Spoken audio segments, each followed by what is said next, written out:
5 o'clock on the dot this Thursday morning. I'm Ken Weaver with your top stories. Boy, today's going to be one of those Chamber of Commerce days, I think they call it. Going to get close to 70 degrees, plenty of sunshine, full forecast and traffic coming up in 5 minutes. There's concern looming over America's regional banks following the collapse of Silicon Valley and Signature banks. And we have another key inflation reading to go over with you during our market numbers report in just 2 minutes. TikTok's time may be running out. The Biden administration is demanding that TikTok's Chinese owners sell their stake in the company, or the app could be banned in the United States. The demand marks an escalation from the administration as the White House looks to resolve national security concerns about the app, with many worried the Chinese government could force TikTok to hand over Americans' user data. The director of the FBI last week said the app, quote, screams of security concerns. That's Elizabeth Schulze reporting. Well, the Pentagon says there's likely very little to recover from that MQ-9 Reaper drone that crashed into the Black Sea after being bumped by a Russian fighter jet this week. But efforts are underway to retrieve the wreckage. Russia is trying to beat the U.S. to it. Too many near misses in the air and on the runways in this country. Secretary of Transportation Pete Buttigieg vowing all hands are on deck to investigate the issue. This year, we're on track to have more than 20, and even one is one that I would not like to see happen. At the FAA Safety Summit, leaders holding a sweeping review of what's going wrong and how to calm the public's concern. Flying is safe, but in order to keep it that way, we have to be relentlessly focused. The union representing air traffic controllers saying there's a staffing issue currently with 1,200 fewer ATC operators than 10 years ago. As Gio Benitez reporting, right now in Tennessee, a bill's advancing to make some changes to that controversial third grade retention law. The bill says students can advance to the fourth grade if they also score in the 50th percentile of the final reading benchmark test of the year, and if their TCAP score is marked as approaching proficiency. It also allows schools to help parents submit waivers to the state to avoid retention and requires students retained in grades K through 12 to be assigned a tutor. Market Numbers Report brought to you by Beacon Capital Management. BeaconCM.com. Here's Derry Albinger. Stocks closed off their session lows, but still with considerable losses on worries about the stability of the banking industry. The Dow fell 281 points. The S&P gave up 27, but the Nasdaq rose 6 for the day. Investors became jittery as shares of Credit Suisse dropped to a new low. The Swiss financial institution had been fighting troubles for years. One analyst describing it as watching a train crash in very slow motion. Late in the session, Swiss regulators reportedly began talks to stabilize the bank. Banks a lot closer to home are also dealing with losses. First Republic sank more than 17%. JP Morgan Chase slid over 5%, but analysts say the U.S. banking industry is still healthy, and to remember that the FDIC insures deposits up to $250,000. In the midst of this all, a very encouraging report on inflation. The Producer Price Index, which shows wholesale prices, dropped an unexpected 0.1% in February. Well, futures are down ahead of the opening bell on Wall Street this morning. Dow futures off 95, S&P 9, Nasdaq actually up 11. That's your forecast. I'm Ken Weaver on Super Talk 99.7 WTN.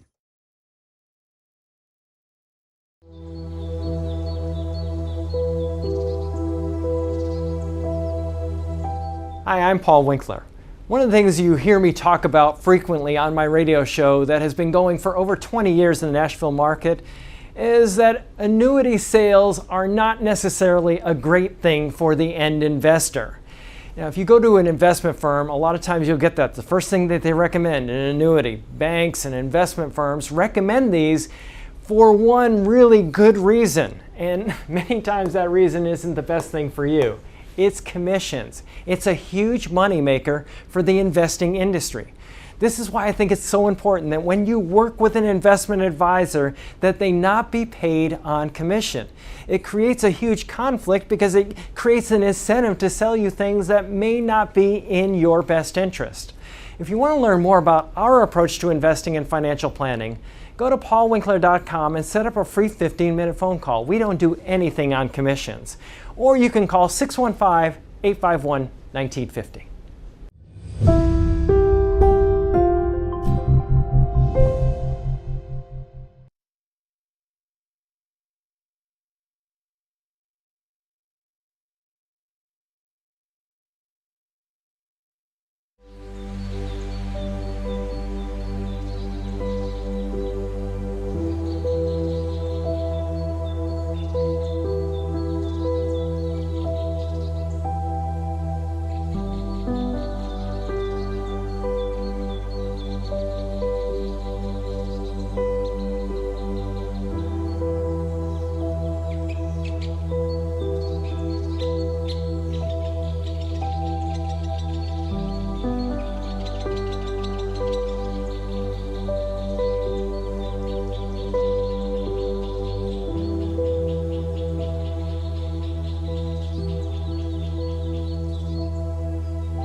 Nashville's Morning News with Dan Mandis. And go, my fellow Americans. We talk news. Super Talk 99.7 WTN. 5:07 Nashville's Morning News on Super Talk 99.7. Thursday, March 16th, Friday Eve. Hope you're doing well. A warning for you folks. I'm not feeling real great today. I'm going to try to get through the show. We do have a lot to talk about. Dakota Wood, he's going to join us at 6:05, and he's going to be talking about Russia's downing of our drone. Congressman Scott Desjardins on our broken borders and banks. He is coming up at 6:35 on Nashville's Morning News on Super Talk 99.7 WTN. Got a lot of things going on. I don't even know where to start. Phil Williams is going after Congressman Andy Ogles, of course, for the 5th Congressional District. Again, Andy, is a very uncomfortable conversation. Congressman Ogles is now being asked about this GoFundMe account that was formed after the death of his son way back in, I want to say it's 2014. We're talking about almost $25,000 in donations to this GoFundMe account. Now, Andy is fighting back. We all know what is going on with Ogles and Phil Williams. Phil reported on Andy's, enhancing of his resume. That all, I believe, is now past us. But now, Congressman Ogles was ambushed outside of a store. It looks like it was here in Middle Tennessee. And he's walking, outside of this store. It looks like maybe a strip mall or whatever. But as he's walking out, there's Phil Williams. Congressman, this doesn't have to be a story if you can just offer some evidence it went for a good cause. Yeah, so that was the response from Congressman Ogles, and they're shutting the door. Congressman, this doesn't have to be a story if you can just offer some evidence it went for a good cause. So the question is, where did this $25,000 go from this GoFundMe account? So bottom line story here is Andy's son, again, maybe you know this story, maybe you don't, but he lost a child back in 2014. The boy was stillborn. A GoFundMe account was set up by Andy, nearly $25,000 collected. At the time, they said that they were going to put together a statue of Jesus and some benches and a sort of a burial garden where the little boy is buried. And so Phil Williams, reporter for Channel 5, he goes out to the cemetery and there was no burial garden. There's no indication that the money was spent for any kind of a burial garden. And so then the question has to become, all right, well, if the money wasn't used for a burial garden, well, then where did it go? Now, they've got video of Williams talking on the phone to folks who supposedly gave money to that GoFundMe account. You want to believe that that money went to something good. Yet the donors we spoke with described what they called gnawing questions about what happened to those funds. Of course, this would not be a story if the future congressman had taken the money and used it as promised, or at least for a good cause. Yeah, so now Ogles, that is the question. Okay, so where did the $25,000 go? Now realize this is way back in 2014. Back in 2014, I don't know. I don't think Andy was thinking that he would have to show receipts some 9 years later, but that is the question. The GoFundMe account is created. Nearly $25,000 is raised for a burial garden that never materialized. So Phil Williams asking the question, where did that money go? They also, as part of that story, have a funeral director that says that they could have helped and they actually had met with Andy, but nothing ever happened. Same with the manager at the cemetery. One family, they say, asked Andy directly about it, and they ended up getting their money back. Now, again, this is a rough story because it deals with a horrible moment in Andy's life, the death of his son back in 2014. So then he tried to do something good. The $25,000 was collected. Now the question is, where did that money go? Andy is fighting back. And Andy's got an invitation to call the show if he wants to this morning. And, my impression is that this is such a difficult topic for Andy to discuss that he's just going to be, perhaps anyway, releasing statements. So here's what he said. He put out a statement to our friends at the Tennessee Star. He says, because he's coming out swinging against Phil Williams, because he's basically saying, well, this is just, nasty business. He says, I knew politics could be ruthless, but Ogles says, I never expected it to sink to such disgusting lows as to have a reporter calling around to my close friends asking about the death and burial site of our beloved son Lincoln and question our giving in his honor.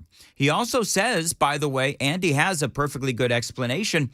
He says that the money raised simply was not enough for the original goal. So the idea evolved into using that money for direct financial support for families covering the costs of funeral expenses for their children. So, in other words, couldn't build the burial garden, so we used the money to give to families directly as they're trying to cover costs of funeral expenses for their own kids. That's what he says.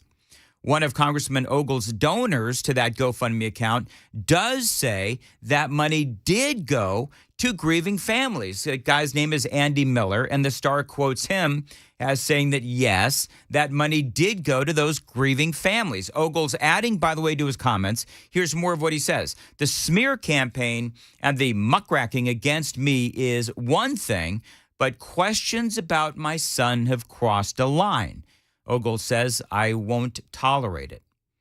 Exploiting the death of any child in an attempt to gain some sort of journalistic fame is vile. These disgusting smears are why people do not want to step up and serve in politics, and it has to stop. It's what Andy said, and I actually believe that he's right on that last part where, people are always hesitant to step up and try to serve in politics because nobody's perfect. I don't know what happened with the situation with Andy. Hopefully he'll come up with some receipts and so forth. I did speak to Andy last night. He may come on again, but honestly, I don't really expect him to, because when I was speaking to him last night about this whole thing, even on the phone with him last night, it was difficult for him to talk about this situation. So the question is, again, realize this is back in 2014. Can that money be accounted for? Does Andy have to go all the way back to 2014 and find the people that money went to? And by the way, most of that money that went into that GoFundMe account, most of that money was donated by Andy into that GoFundMe account. Now, the accusation, Phil Williams doesn't directly make the accusation that Andy pocketed that money, but it seems to me that's where this whole thing obviously is going. So that's the question. So is Andy now going to have to go back and find all the people that this money went to? Do those people who received that money now have to come forward and relive their nightmare all over again? Again, 9 years ago, and Andy at the time, I'm assuming, not thinking that he's going to be questioned about all of this. And so we'll have to see where this story goes. But if I'm Andy, I'm trying to find those receipts or those documents to, prove his innocence. Although, to be perfectly honest, these are some pretty scurrilous accusations. So I guess now the ball is in Andy's court. You have Phil Williams, who is tweeting out copies of text messages that he sent to Andy last night saying, please call me anytime so that we can set the record straight. 5:16, time to check the roads. From the Paul Winkler Investment WTN Traffic Center.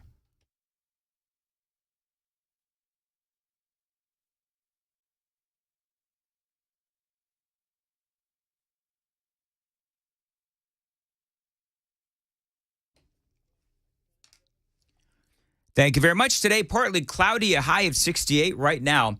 34 degrees at Super Talk 99.7 WTN. I mentioned that Dakota Wood is going to be joining us at 6:05 to talk about Russia's downing of our drone. Always looking forward to Dakota's conversations. And yesterday, of course, as you can imagine, this was a very big discussion in the media. We all now know the story. I covered this quite a bit yesterday, the latest on Russia's downing of our Reaper drone. One of the big questions is, did this directive literally come from Vladimir Putin? And what should our response be? Because, you have appropriate responses. We can't nuke Moscow as much as some people might want to. We can't nuke Moscow because they shot down our drone. Now, we do have Lloyd Austin, and he is Defense Secretary Lloyd Austin, and he called the move by Russia reckless. On Tuesday, Russian aircraft again engaged in dangerous and reckless and unprofessional behavior in the international airspace over the Black Sea. And this hazardous episode is part of a pattern of aggressive, risky, and unsafe actions by Russian pilots in international airspace. So, again, what is the appropriate response? Now, if it's me and I'm Joe Biden, I would actually literally look for an opportunity to take down one of their drones. I would look for an opportunity to shoot down something, some sort of an appropriate response. Now, some people are saying, because I've seen the super text line, some people are saying, you've got to shoot down one of their fighter planes. You've got to kill one of their pilots.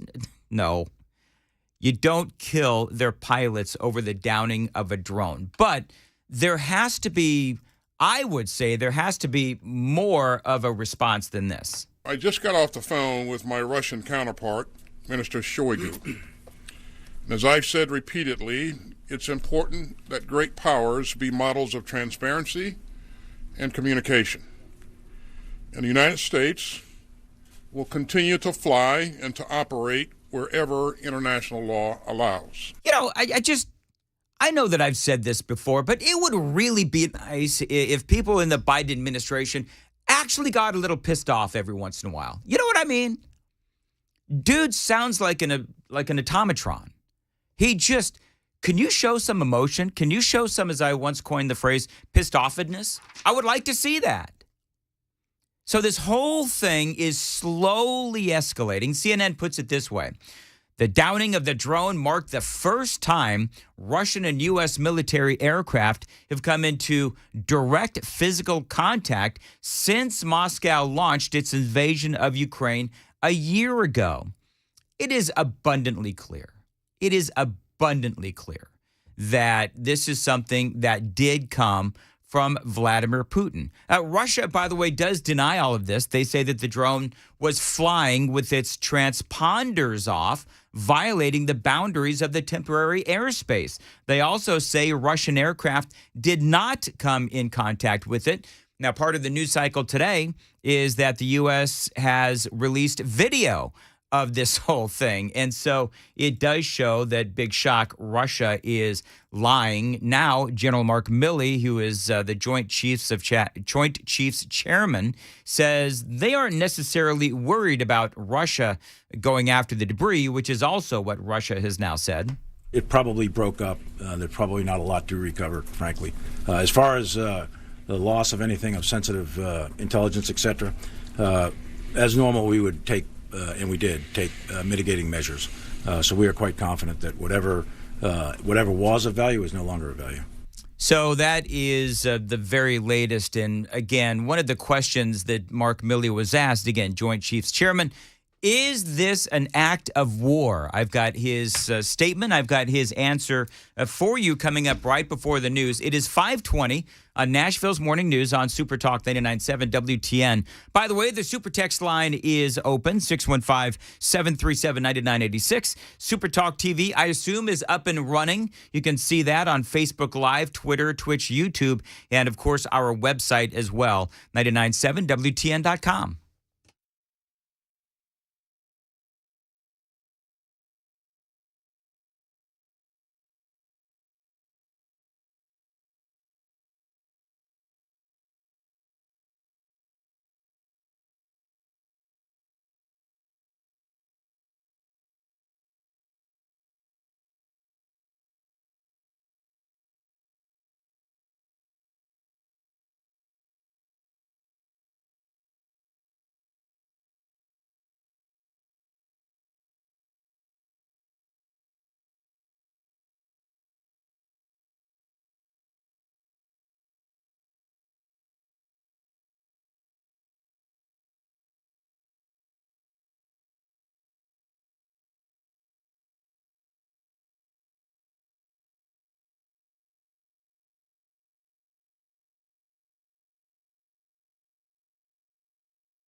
Regional bank fears. 2 U.S. officials confirm Russia's trying to get to that drone that the U.S. says they caused to crash into the Black Sea before we can get to it. And after a series of close calls in the airline industry over recent months, there has been a Federal Aviation Summit called. We'll tell you about what they were talking about yesterday, coming up at 5:30 on Super Talk 99.7 WTN. Thank you, Ken. 527, Nashville's Morning News on Super Talk 99.7 WTN. Yeah, it seems like it just looking at the reaction of folks on the Super Text line, 615-737-9986. Pretty much everybody has the same opinion that the U.S. seems to be downplaying the situation with Russia. I don't really understand why. Now, one of the other prevailing opinions is, Biden's not going to do a damn thing. Now, Mark Milley was asked, okay, so is this an act of war? As far as an act of war goes, I'm not going to go there. Incidents happen, Incidents happen. You know, when this is just what happens in my brain, but you know, the Russian plane dumped fuel on our drone. It's like they're peeing on our flag. That's what it feels like to me. Yet Mark Milley says, "Oh, this is just, incidents happen." As far as an act of war goes, I'm not going to go there. Incidents happen.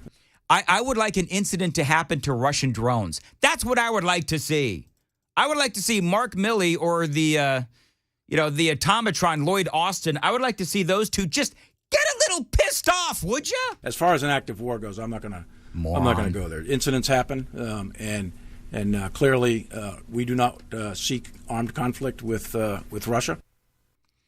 If you listen real closely, I don't know, Johnny, can you guys hear that?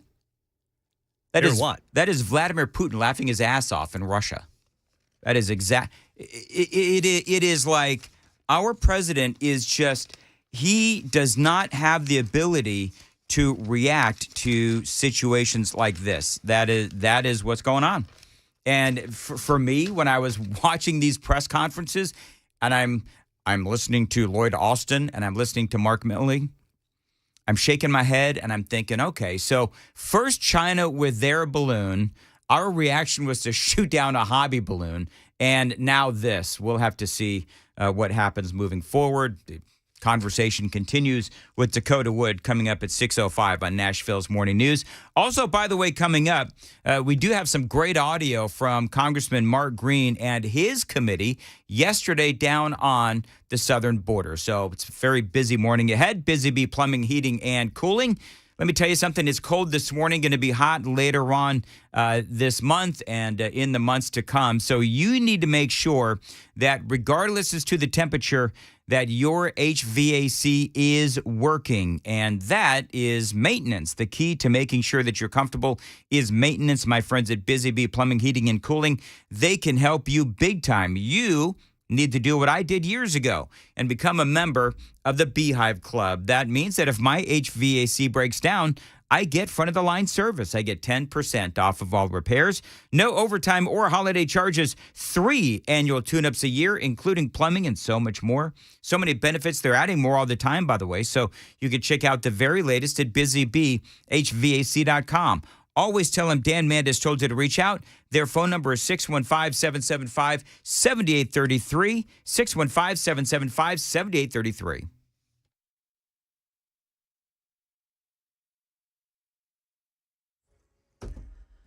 I'm Ken Weaver with your top stories. Headed for a beautiful day today. Looks like we're going to have plenty of sunshine to get close to 70 degrees. And then changes come. Full forecast and traffic in 5 minutes. Concerns still looming over America's regional banks following the collapse of Silicon Valley and Signature Banks. Here's Lindsay Watts in Washington. First Republic stock diving 21% after its credit rating was downgraded into so-called junk territory. Bloomberg reports the bank is now exploring a potential sale. The head of Wall Street's biggest investment firm, BlackRock, telling The Guardian, this is a slow-rolling crisis with more seizures and shutdowns coming. On top of these concerns, new data shows retail sales fail in February, and wholesale prices actually posted an unexpected decline, which shows inflation could be cooling down.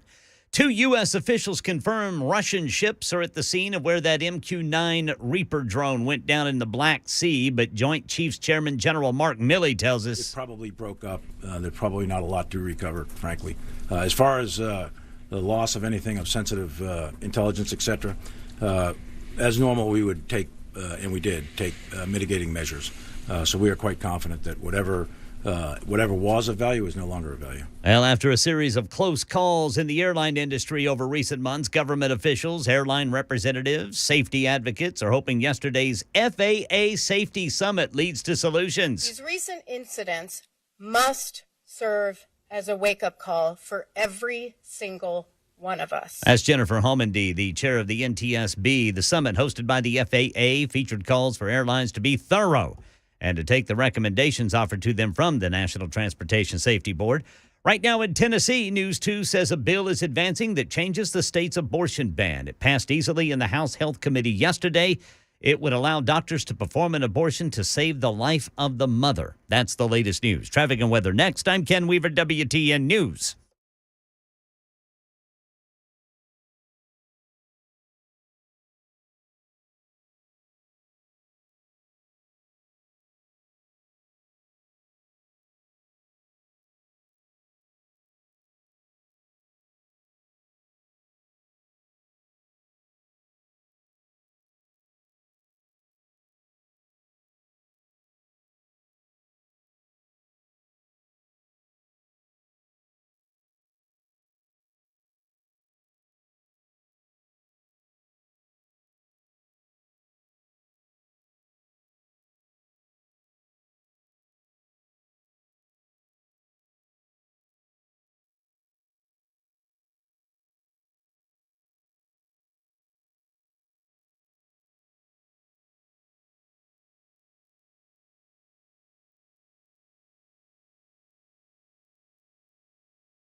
5:38, Nashville's morning news on Super Talk 99.7 WTN.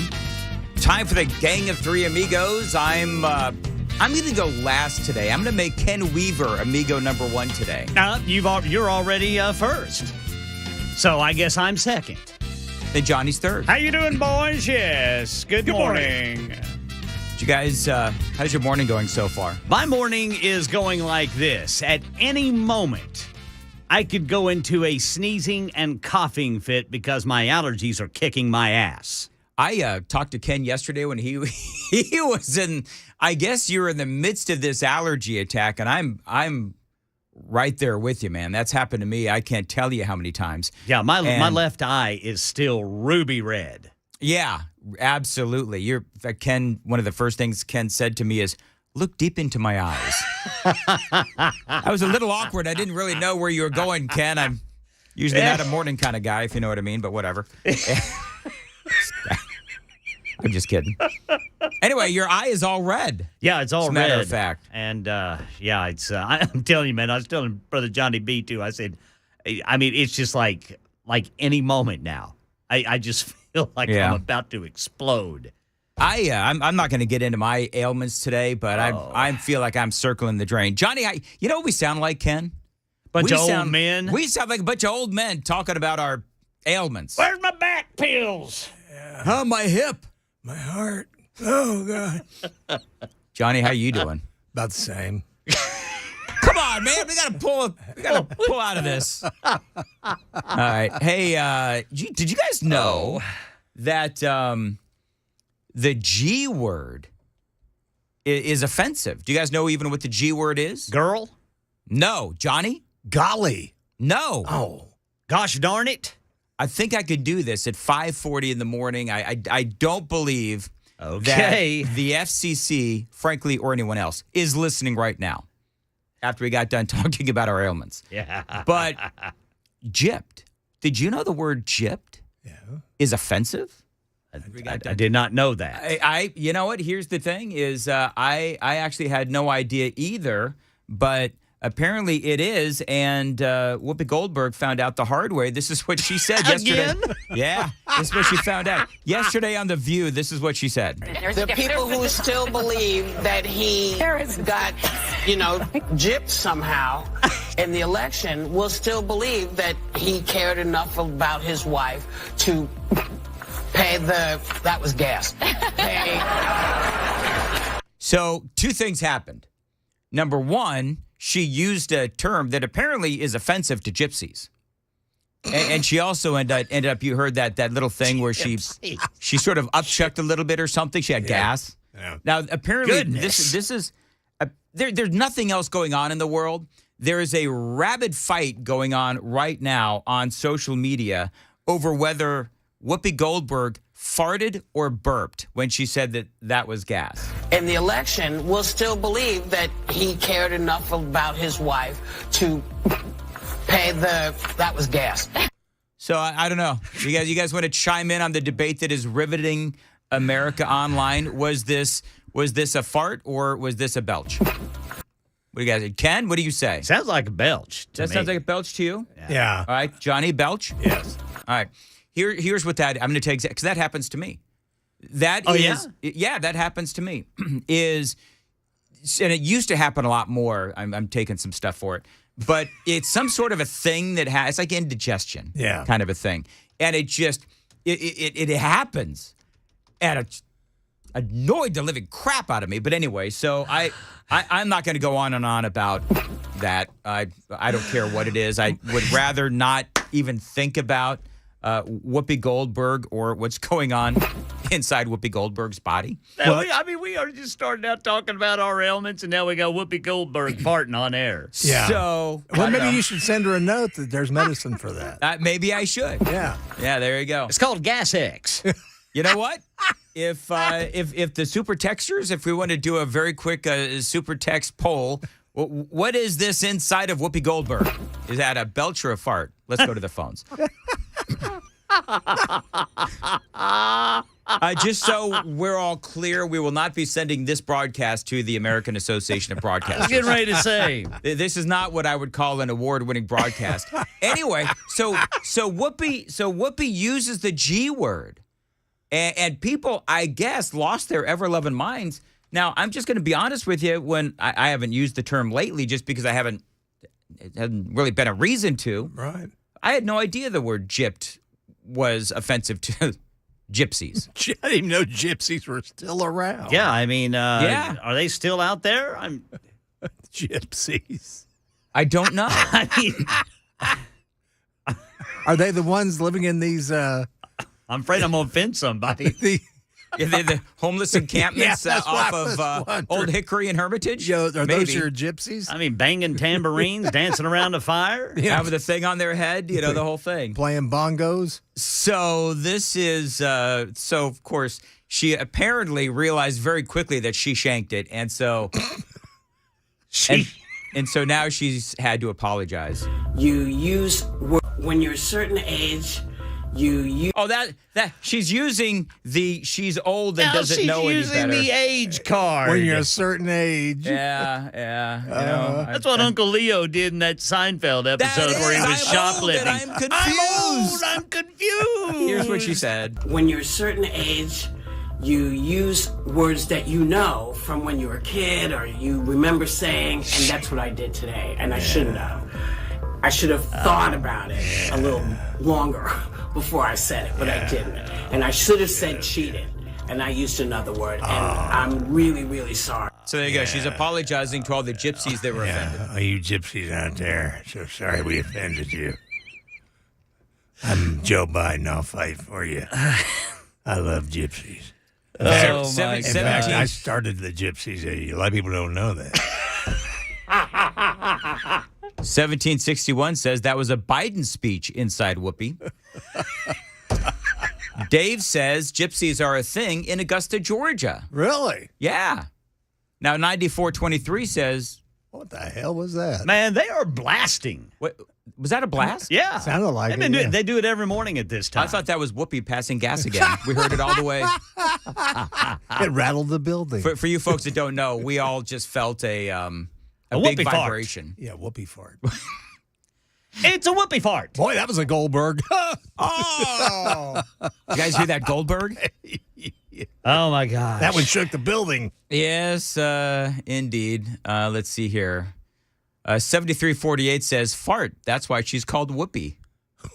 Like whoopee cushion, Whoopee I guess. Cushion, yes. I got to get me one of them whoopee cushions, man. You know what? I can entertain myself for hours with those things. Oh, my God. Riker got a whoopee cushion. I think it was for Christmas or something. Yeah. I had to take it away. Oh, yeah. It was like never ending in my house. And they're addictive. I mean, you just run around. Well, if you've got the mentality of a 9-year-old, yes. Well, I do. And, you give me a whoopee cushion, I'll let it off in a library. Fat barrel. Fat barrel. Didn't we have a whoopee cushion in the studio once? In here? I think we did. Remember. I don't remember. And I can't remember who it was, but somebody had a lot of, probably Del Giorno, had a lot of fun. He doesn't need a whoopee cushion. No, he really doesn't. He does a great imitation of a whoopee cushion. Yes, he does. All right. Anyway, what else? Boy, you this got, show, Johnny? we're headed for awards, boys. Yeah, award losing. You know, Johnny, how I always say, don't podcast this one. Yeah, don't podcast this one. Yeah. So, Johnny, what do you got? Well, Gary Glitter's back in the Hooskow. Gary Glitter. Now, now, I didn't know about Gary Glitter. Now, Gary Glitter, the guy that did Rock and Roll Part 2. Yeah, that's the one where you always hear it in sports. You know, if it's football hockey. Or something, hockey. Yeah, definitely hockey. All it does is go da-da-da-da-da. Hey! Da-da-da-da. Yeah. Mm-hmm. Big hit. Yeah. Well, apparently he's been in the Hooskow for, he's got a problem. He's got a serious problem. With? Child porn. Child porn. And he got out of prison for good behavior, got out early. I'll be darned if he isn't back in already. Yeah. There we go. There he is. Mm-hmm. He was trying to look on his phone of how to look at child porn undetected. That was what he Googled. Apparently, he hasn't been studying up on technology. So they came in. Wait, did you say he Googled it? He Googled it, yes. Oh, my Lord. Yes. Goodness gracious. And he got caught, so now he's going back to prison. Was Gary Glitter any good? Like, I don't know. I'm looking at this video. If we're judging from this, I don't think so. Like, how sad is it that the song you're most known for, there really isn't any singing involved. No. What a lyricist, huh? Hey. He's got a hey. Hey. That's what the cop said to him. Hey. Oh my gosh, I'm looking at this video oh Lord. I'm looking at this video. Yeah. For Rock and Roll Part 2, 1970. His bass player's naked. His bass. No, I'm not kidding. Seriously. His bass player is literally naked. He's wearing a what do you call it? Like is it called a thong? I don't know what it's. I don't know. But his guys, look it up, or maybe not. No, on a work computer. I've been looking at that Instagram account's been in the news too much. It is. I don't think I can handle anymore. He can't take any more rainbows and blue sky. Can't take any more. I'm getting blinded by it. The bass player from Gary Glitter is not going to get any fire emojis from yours truly on this. But it is. He's wearing like a thong and is right up his poo-ah in the back there. His what? His what? His hoo-ha. His backside. He's just trying to make people feel better. He's just, trying to do something else. His bass player. Uplifting. Why in the world is this guy not wearing? He just came up again in the video. I don't know why he's not wearing any clothes. Dan, they're going to call you into HR today. What have you been looking up on your computer, Dan? Naked bass players from the 70s. Clearly, there he is again. Good gracious! I don't. You know what? And here's the funny thing. I guarantee you, Gary Glitter's bass player that is naked in the 1972 Rock and Roll Part 2 video, he probably lives here in Nashville. He probably does. Please call in and tell us why you weren't wearing any clothes. He might live in this tent back here against this fence. Maybe he's a gypsy. In fact, he could have been one of the people that was sleeping on our front stoop up here. I remember that. Yeah, remember the couple that was out there? Yeah, the dude had the blanket. The dude was hogging the blanket from his lady. Yeah, the poor lady's out there with shorts. I came in. I was like, should I bring them some coffee? What should I do? I was going homeless people out there. I was going to offer them a job. You know what? At the time, we could have used them. Yeah, we could have. We were in need. I need some fill-in producers. You guys want to come up and work? Since you two are already here. Mm-hmm. At least you showed up.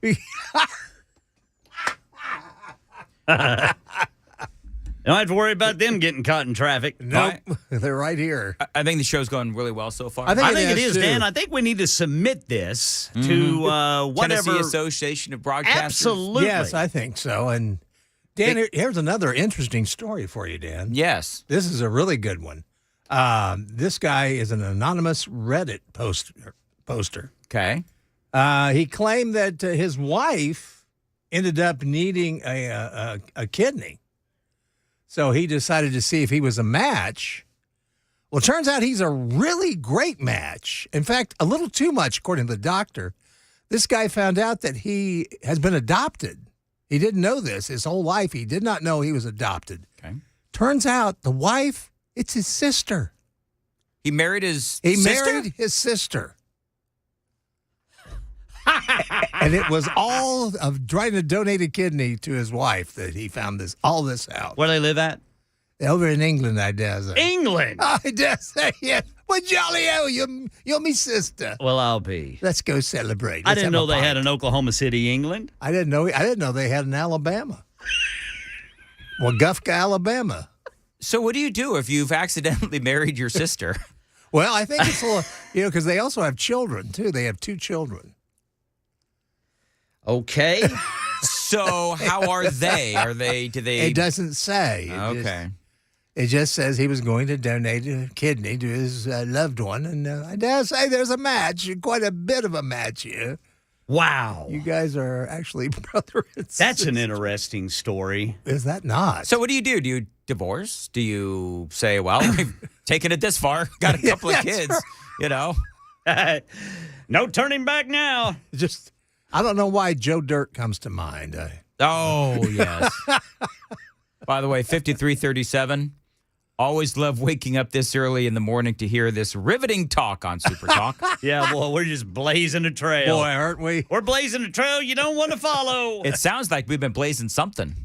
Where Bambi goes, nothing grows. It might feel better had we. It might. Probably be better content. Yeah, it might be. He does say, but seriously, love you guys. 5:53 Nashville's Morning News on Super Talk 99.7 WTN. The Glock Store. Every week I'm having a blast at the Glock Store. I continue my firearms training.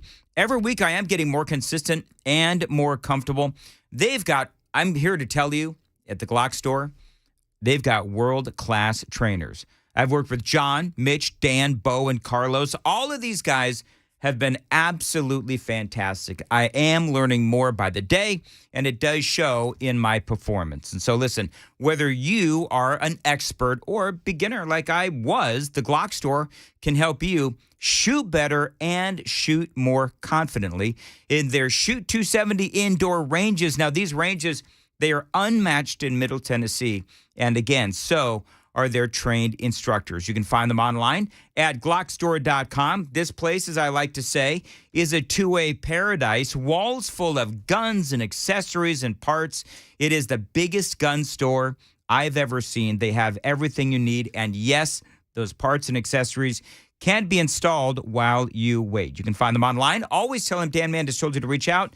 It's glockstore.com. Progressive Commercial Insurance flexes to fit your business needs, from quick repairs to adjustable coverages and even payment options. Progressive Commercial makes it easy to get what you need. Quote today in as little as 6 minutes at progressivecommercial.com.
Well, at some point, you may have to replace your heating and cooling unit, but you certainly don't want to pay more than you have to. That's why I trust Jeff Eddy's Efficient Heating and Cooling of Tennessee. Jeff keeps his overhead down. That keeps the invoices small. No overtime rates on the weekends or evenings. You pay the same 24/7. And Efficient offers up to 60 months free financing on your next unit. They're a diamond contractor with the Mitsubishi Electric, and they're an Elite Pro partner with Rheem. Efficient Heating and Cooling of Tennessee. Go efficient. Online at efficienthvac.net or call 784-4424.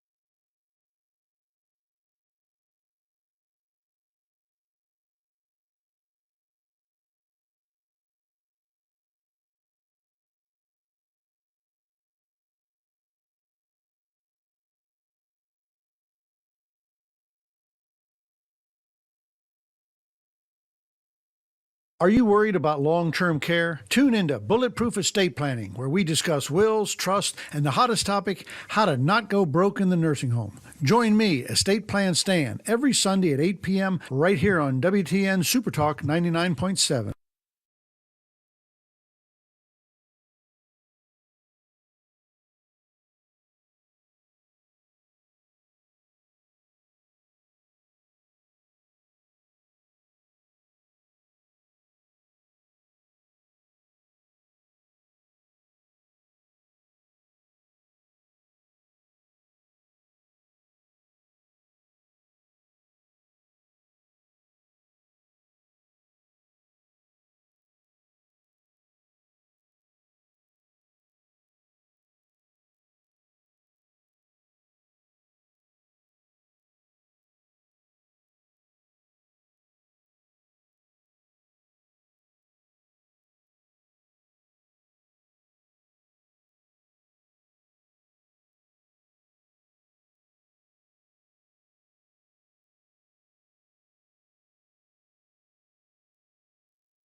WWTN, Hendersonville, Nashville. From the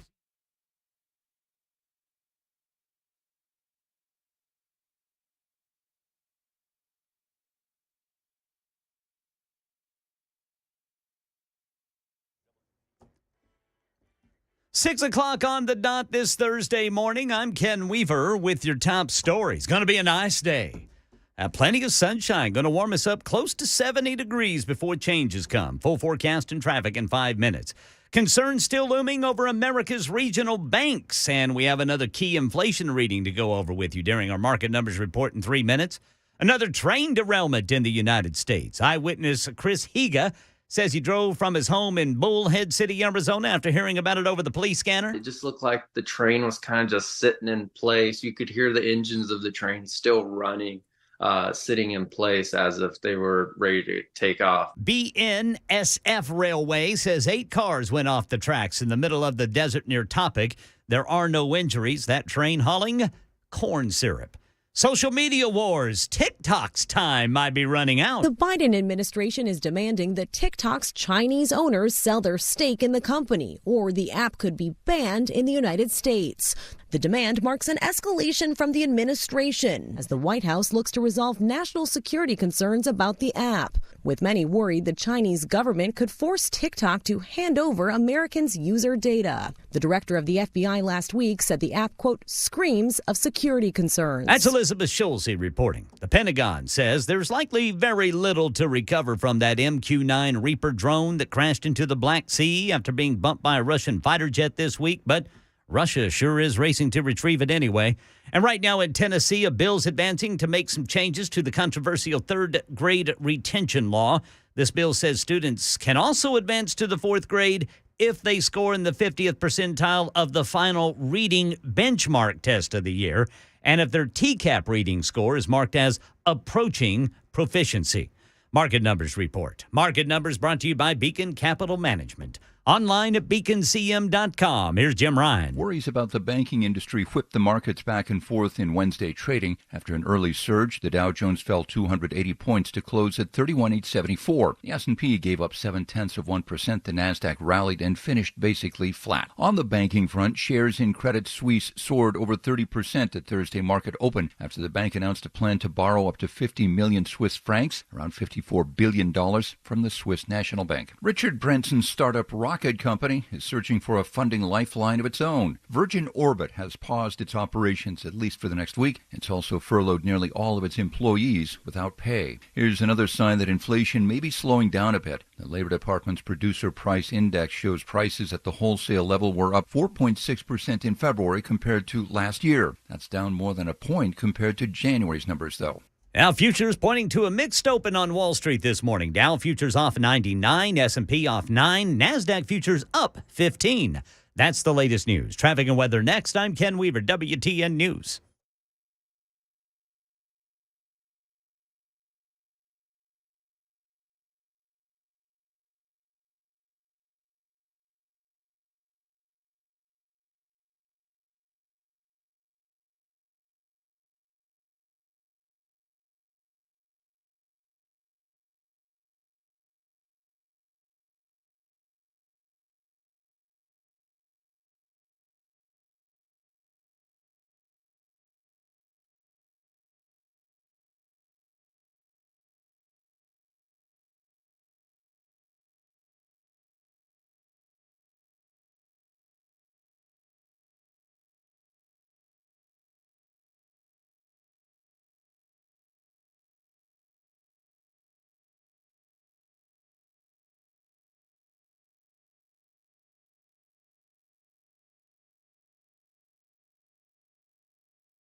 Nashville's Morning News with Dan Mandis. And so, my fellow Americans, We talk news. Super Talk 99.7 WTN. 6:07, Nashville's Morning News on Super Talk 99.7 WTN. No doubt one of the biggest news stories today is actually what happened yesterday with Russia and the quote-unquote downing of our Reaper drone. 1-2, welcome on into the program. Dakota Wood from the Heritage Foundation, and always appreciate having you on, Dakota. I think this morning there's a number of things that we have to talk about. One of them is, what would be considered an appropriate response to what happened? You're talking about the downing of the MQ-9 Predator over the Black Sea, right? Yes. And I think in this case, it's almost no response. I mean, you don't want to amplify the situation. The footage released by U.S. European Command shows these very close flybys of the Russian aircraft, these Su-27 fighters, where they're dumping fuel, which is something that airplanes can do, on the Predator to mess with its electronics and systems and those sorts of things. And on the second pass, one of them got too close, and probably the tail end of that aircraft hit the rear propeller of the Reaper, and so with the damaged propeller, they had no choice. The operators did, but to ditch it into the Black Sea. So, I mean, do we go on the warpath for that? No. $30 million aircraft, it's not nothing. But I think there's probably a lot of diplomatic conversations back and forth. Our Pentagon talking with their counterparts on the other side about the dangerousness of these sorts of activities. But I think this is just another data point in the year-long war, right, that's going on in Ukraine and these tensions over the Black Sea. So big picture, you just kind of write it off and you go on to the next incident. I guess the question would have to be asked, because one of the big debates is this something that Vladimir Putin actually approved? Was he in on this whole thing? Or as some of the Biden administration officials said yesterday, this is just a dumb pilot? We don't know.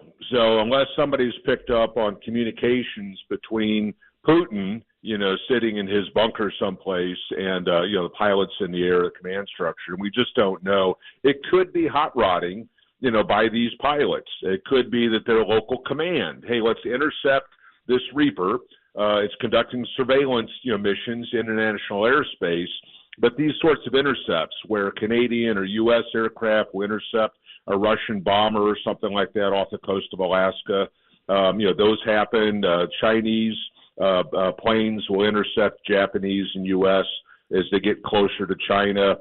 Japan does the same thing, when Chinese planes are flying out. So these sorts of intercepts happen around the world between all these major powers.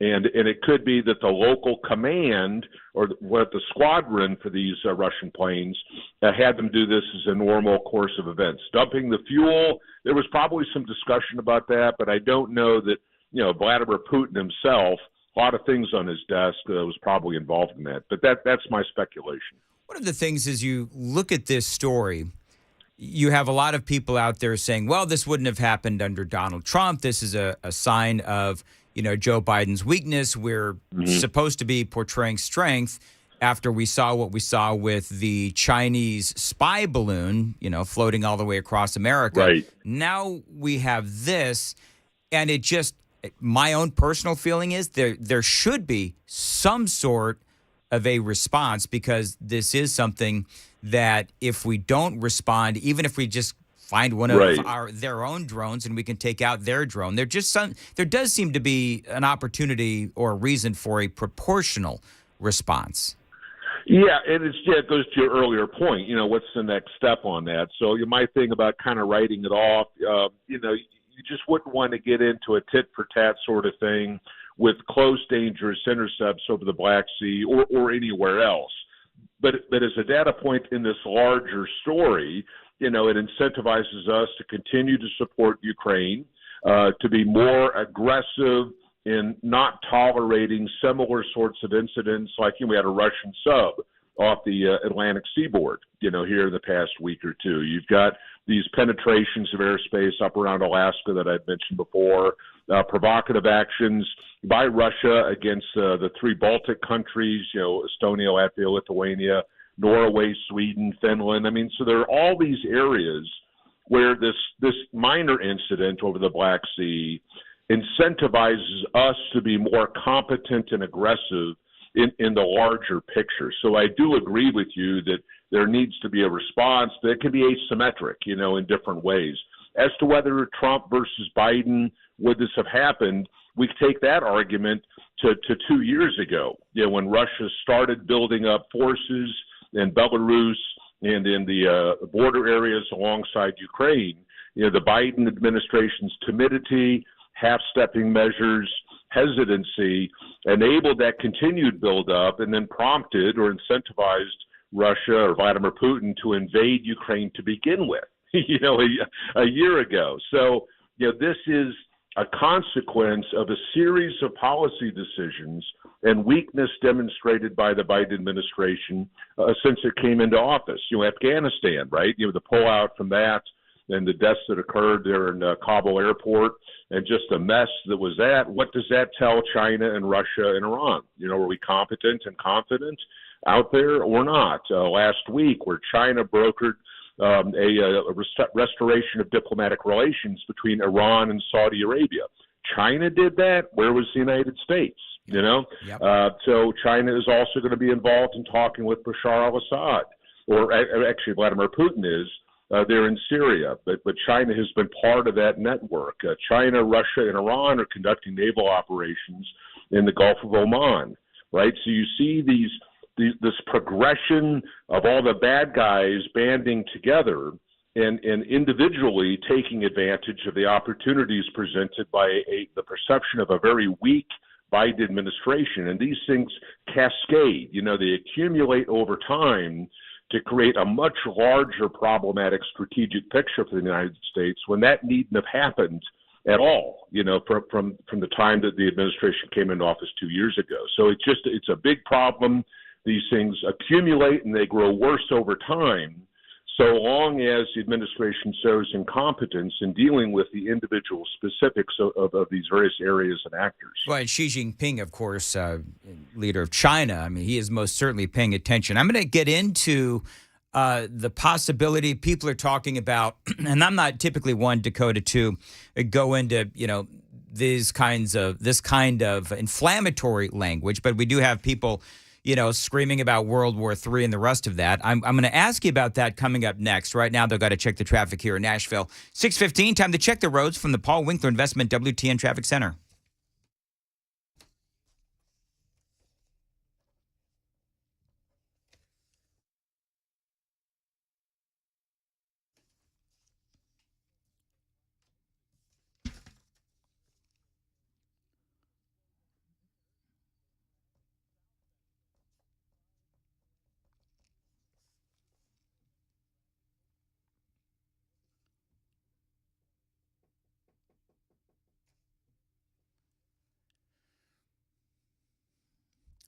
Thank you, Jay. Partly cloudy today, a high of 68, right now 38 at Super Talk, 99.7 WTN. Dakota Wood joining us from the Heritage Foundation. Dakota, I guess the question is, I'm seeing people on the Talking Head shows discussing concerns about World War III. You just mentioned a lot of the actors. You've got Russia, you've got Iran, you've got China, so on and so forth.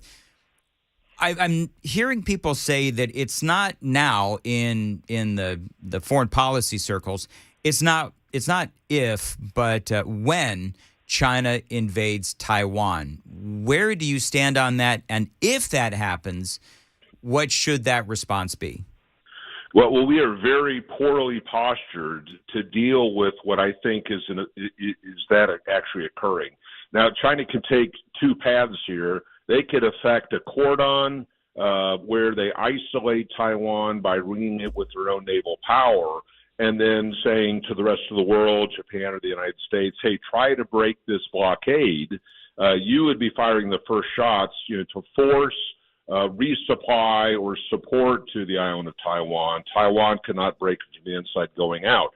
So that would be one approach to essentially seizing Taiwan and then, baiting anybody else to try to overturn that condition. The other one actually is some kind of a military operation, long-range missiles, landing forces on the island, what have you. if we had the entirety of the U.S. military, perhaps we could beat that back, but we don't have that.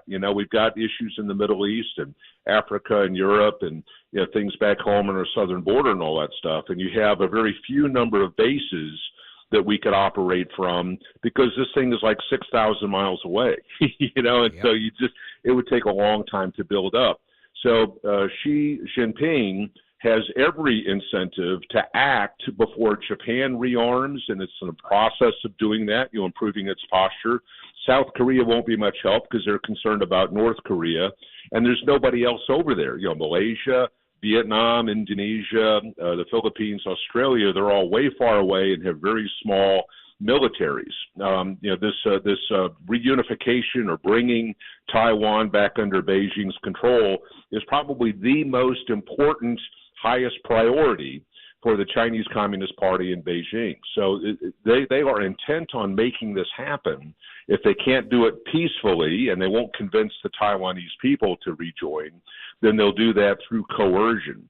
So I think it is going to happen. When, that's anybody's guess. We've heard comments about 2025, 2027, no later than 2027, which is what Xi has told his military, be prepared to do this by this date.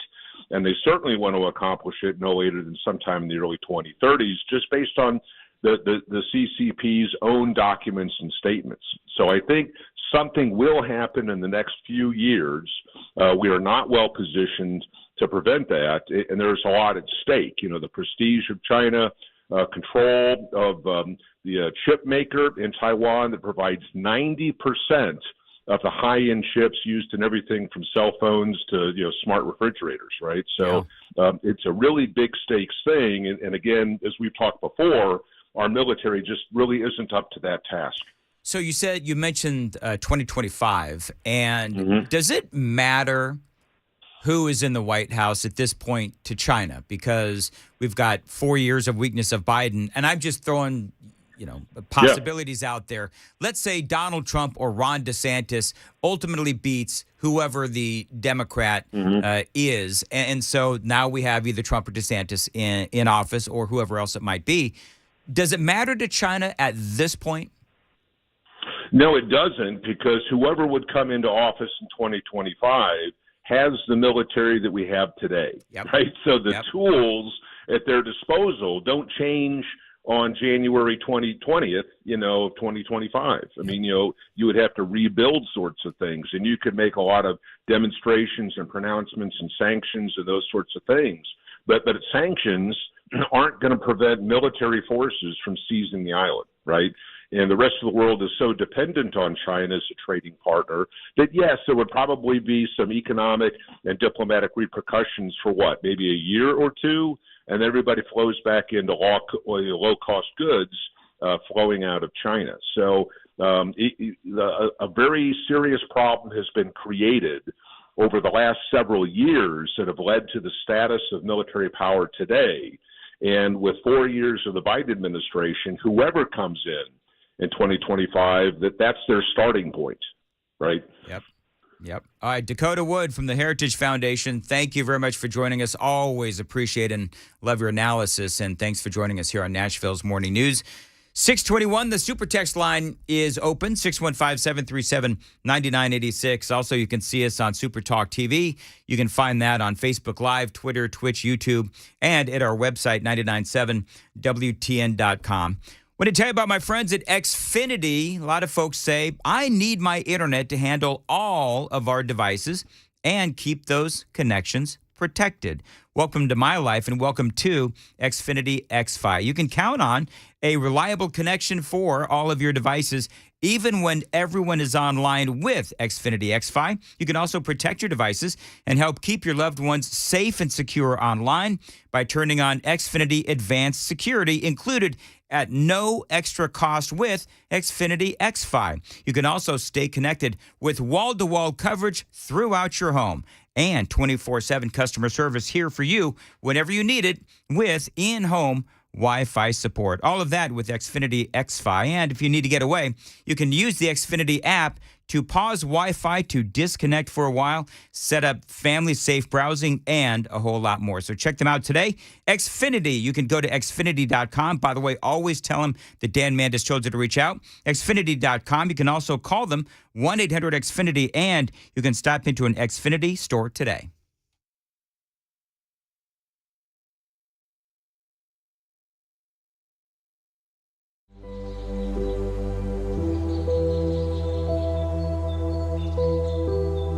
Hi, I'm Paul Winkler. One of the things you hear me talk about frequently on my radio show that has been going for over 20 years in the Nashville market is that annuity sales are not necessarily a great thing for the end investor. Now, if you go to an investment firm, a lot of times you'll get that. The first thing that they recommend, an annuity, banks and investment firms recommend these for one really good reason. And many times that reason isn't the best thing for you. It's commissions. It's a huge moneymaker for the investing industry. This is why I think it's so important that when you work with an investment advisor, that they not be paid on commission. It creates a huge conflict because it creates an incentive to sell you things that may not be in your best interest. If you want to learn more about our approach to investing and financial planning, go to paulwinkler.com and set up a free 15-minute phone call. We don't do anything on commissions. Or you can call 615-851-1950.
Pentagon video of a Russian fighter jet encounter. Airline industry safety summit underway. Tennessee abortion ban changes advance.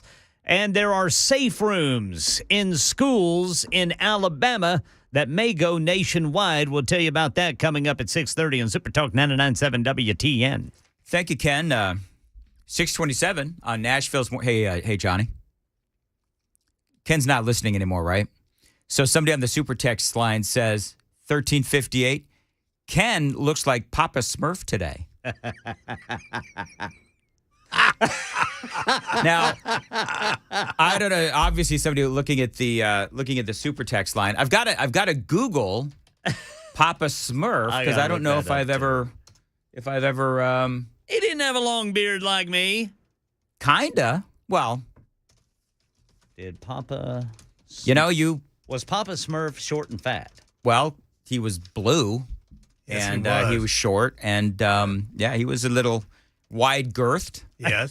Wide girth. Wide girth. Had a Milwaukee tumor. Nah, he's not fat. I don't know. It looked like, well, no, there's a fat Papa Smurf. Anyway, whatever. If you want to see that, you can check out Ken on the Super Talk TV, Facebook Live, Twitter, Twitch, YouTube. I'm just supporting my team. Short, fat, bearded people? Is that your team? Yeah, because nobody supports my team. Man, that was not very nice. I'm sorry. But you yourself describe yourself that way, so. Well, yeah. You know. Who is your team, by the way, Ken? Well, this week, it's going to be Boise State. This week. Because, don't get me going on March Madness. They keep handing me this stupid. I walk in this morning. Yeah. You people on the Super Talk TV. They keep this thing here. Can you see this? Yes. It's the bracket. Yeah, it's the bracket. And Mac Morey and Del Giorno keep trying to get me to fill out the bracket. So you're taking the Johnny B route, are you? That's exactly what I'm doing. Man, that's very toxic, Dan. I'm not a bracket guy. It's very aggressive. I don't like. I'm not a bracket guy. I just whatever. Although I hit my parlay. I'll mention once again. For the Super Bowl, I got my big 3-leg parlay. I got everything right on the Super Bowl. Yes, I picked the winner. Don't make me pull the audio. If you don't believe me, I'll pull the audio again. Yeah. I picked the winner. I got, let's see, I picked the MVP, and I think I picked the score, too. So, I mean, Super Bowl, I got every single one right, and well, that's the way to go, Brother Dan Mandis. I'm just going to say other people that say that they know better apparently didn't. Hey, Scott Desjardins is joining us coming up at 6:35 here on Super Talk 99.7 WTN. I just found out, Ken and Johnny, the congressman is part of the Congressional Chicken Caucus. Now, amongst the many important things that I have to speak to the congressman about, I'm dying to know, what the heck is the Chicken Caucus? I've got details on that and a whole lot more straight ahead on Super Talk 99.7 WTN. Johnny, of course, we're running a little late. I will get to my commercial here in a little bit. Coming up next, Ken Weaver on WTN.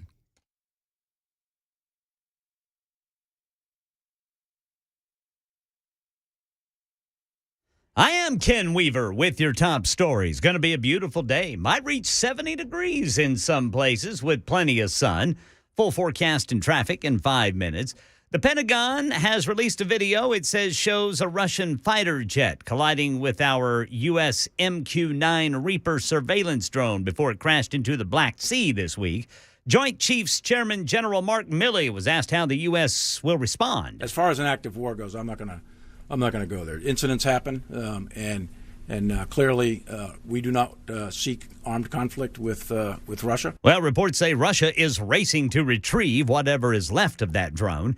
Here in this country, there's a safety summit underway in our nation's capital to try to figure out why there are so many close calls involving planes nearly colliding in the air and on the runways. Well, the aviation industry meets to talk about ways to improve safety following recent near misses. The NTSB's Jennifer Homendy told the group they have long had recommendations to prevent runway crashes and that federal agencies and airlines have not implemented them. One is 23 years old and still appropriate today on technology warning pilots of an impending collision. She said the cost has kept airlines from following the NTSB recommendation. That's Alex Stone reporting. Right now in Tennessee, News 2 says a bill is advancing that changes the state's abortion ban. It passed easily in the House Health Committee yesterday. It would allow doctors to perform an abortion to save the life of the mother. And a new option to keep kids safe after a wave of school shootings. Alabama now experimenting with a kind of safe room right in the class. Special education teacher Haley Marquette says her students like it. It's been really good so far. The kids love it. And that's the most important thing, is making it a safe space for them. So it has a ballistic wall that is to shield the entire classroom until law enforcement arrives to do their jobs. These walls can also be activated during other emergencies like severe weather. That's the latest news. Traffic and weather next. I'm Ken Weaver, WTN News. Thank you, Ken. 6:33 on Nashville's Morning News. This month, take your first shot at college hoops with FanDuel Sportsbook and get 10 times your first bet amount in bonus bets up to $200. Now, that's right. All you got to do is bet $20 on the bracket and you will land $200 in bonus bets, win or lose. That's $200 you can spend betting everything from the money line to point spreads, all on an app that is safe, secure, and super easy to use. All courtesy of my friends at FanDuel. There is no better place to bet the tournament than FanDuel Sportsbook. Sign up today by going to FanDuel.com. Use promo code Mandis. That's FanDuel.com. Promo code Mandis, and make every moment more with FanDuel all tournament long. 21 plus and present in Tennessee. First online real money wager only. $10 deposit required. Refund issued as non-withdrawable bonus bets that expire in 14 days. Restrictions apply. See full terms at FanDuel.com/sportsbook. Gambling problems? Call the Tennessee Red Line 800-889-9789.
6:39, Nashville's Morning News on Super Talk 99.7 WTN. I want to welcome on into the program Congressman Scott Desjardins. Congressman, I know it's early. Appreciate you being with us. So much to talk about this morning. Now, first of all, from your vantage point, you are on the Border Security Caucus. I do want to talk about what is going on the southern border. Your fellow congressperson, Congressman Mark Green, he is holding hearings down on the southern border. I want to play this audio for you. This is from Alejandro Mayorkas. He's being interviewed by Chris Wallace, and he was asked, basically, what is your definition of a secure border? By what measure is it secure now, sir? So there is not a common definition of that. If one looks at the statutory definition, the literal interpretation of the statutory language, if one person successfully evades law enforcement at the border, then we have breached the security of the border. See, I think it's interesting. He's like, well, if one person, well, in reality, it's hundreds of thousands of people coming across our southern border. Talk a little bit about what you have seen in yesterday, the first day of the congressman's hearings down on the southern border in McAllen, Texas. Well, one thing I saw, this was the second hearing. This was the first right on the border, but the Democrats chose to boycott both hearings, so I don't know exactly what that means. They say this is political, but when you have 5 to 7 million people breaking into our country over the past 2 years, it should be anything but political. It impacts every state, every city, but yet the Biden administration and Mayorkas seem to look the other way for some reason. Can't really understand it with the fentanyl deaths, with the 1 to 2 million gotaways. These are the people that don't want to be admitted legally, so they're going off doing something else. This is probably more likely your criminals, your drug smugglers. And so for Mayorkas to indicate that the border is secure when you have over 1 million gotaways, not to mention the 5 or 6 million that have just walked straight across seeking asylum, the border's anything but secure. So the hearing yesterday where Mark Green got one of the main, I think Ortiz, border agent to say, is the border secure? No, sir, it's not. That's the answer we want. We can work from there. Yeah, as a matter of fact, I've got some of that audio. The head of the Border Patrol, Raul Ortiz, he was talking about the number of gotaways, and ultimately he said that the number is actually much higher than we've been told. At 385,000 gotaways so far this fiscal year, we continue to refine that number. I've got to do a better job of accounting for the actual encounters. Chief, I have limited time. I just need a number. What percentage of the 1.3 that you know got away, how much more do you think got away that you don't know about? In my estimation, based upon the situational awareness that I have, probably be between 10 and 20%, sir. More? Yes. Okay, thank you. So, I mean, you're talking about an estimated 385,000. You add 20% on top of that, and that makes the number of gotaways since October 1st, because they're talking about fiscal years, 462,000. I mean, Congressman, those numbers, they're horrifying, and we have really no way to figure out, obviously, who these people are. And is there, even though we're going through this on the southern border as far as these hearings go, is there any end in sight to this? Is there anything that Republicans in the House can actually do? Well, we've got to continue to expose this because that exposes the Democrats politically, and nothing bothers politicians more than having their constituents call them out. And so I think the fact that the Democrats refuse to show up for these hearings sends a strong signal. There are Democrats that live on border states that are joining with Republicans saying, hey, you can't ignore this. 100,000 people a year are dying from fentanyl that's mostly coming across our southern border. That's approaching World War II casualty numbers year by year. And the Biden administration's policy makes no sense. We're about to talk about budget here this morning. One thing, I've sent a letter, and you'll see it next week. I've been trying to get answers for almost 2 years, 3 years on the Ag Committee. We're about to do a farm bill that involves SNAP. The Democrat stance is that it's really difficult to get food stamps if you're an illegal alien. However, there's about 18 rules you can avoid it. I'll only focus on 2. One is if you're under 18. We know how many kids are crossing the border every day. You can see them they automatically qualify. Also, oh, by the way, if you're seeking asylum, you can qualify for food stamps. Well, guess what? About everybody other than the gotaways who don't want to play the game fairly are claiming asylum. So these people could all qualify. We've already had enough people cross the border under Biden to repopulate the state of Tennessee.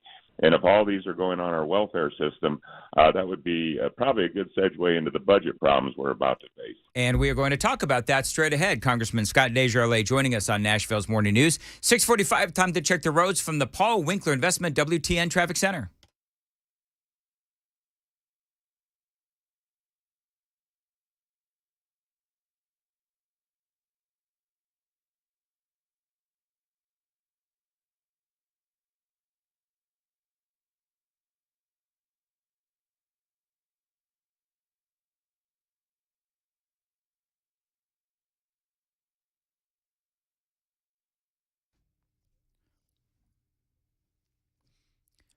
Thank you, Jay. 6:45 on Nashville's Morning News. Partly cloudy today, a high of 68. Right now, 36 at Super Talk 99.7. Scott Desjardins, Congressman Scott Desjardins joining us. Congressman, yesterday we spoke with Senator Marsha Blackburn here on this radio program, and she has called for a 5% reduction in federal spending as we were talking about the budget. And we know that there's a budget battle going on right now. You've got Kevin McCarthy.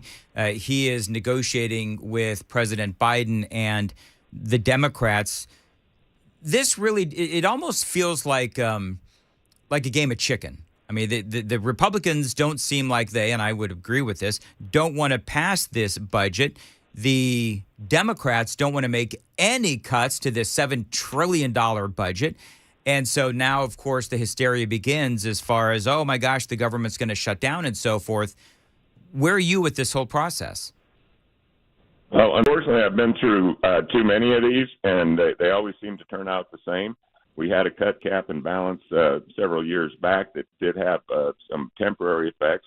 We would like, through the House Freedom Caucus, we submitted a plan. The Republican Study Committee has as well, where we cut spending and cap spending, and then try to get rid of some of the budgetary items that the president put in. The $400 billion student loan bailout is probably unconstitutional and won't pass the Supreme Court, but that's $400 billion. There's COVID relief money that needs to end. There's hundreds of billions of PPP money that was fraudulently taken that they should be in the process of recuperating. There's $80 billion for IRS agents that we could rescind. There was numerous things in the Inflation Reduction Act that we can put on the table. Bottom line is we would like to save enough money that we don't have to raise the debt limit because there was enough in wasteful spending that we can do that. Now, realistically, will that happen? I don't know, but we do have leverage having the majority in the House, and I believe we're going to get something.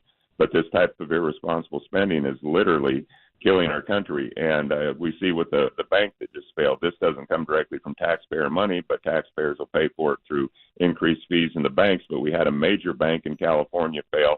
I believe it was the second largest bank in American history, and followed by a third. But the FDIC, as most people know, will insure you up to $250,000. Biden made the decision because there's multi-billionaires within this company like BuzzFeed and Roku that had $500 million.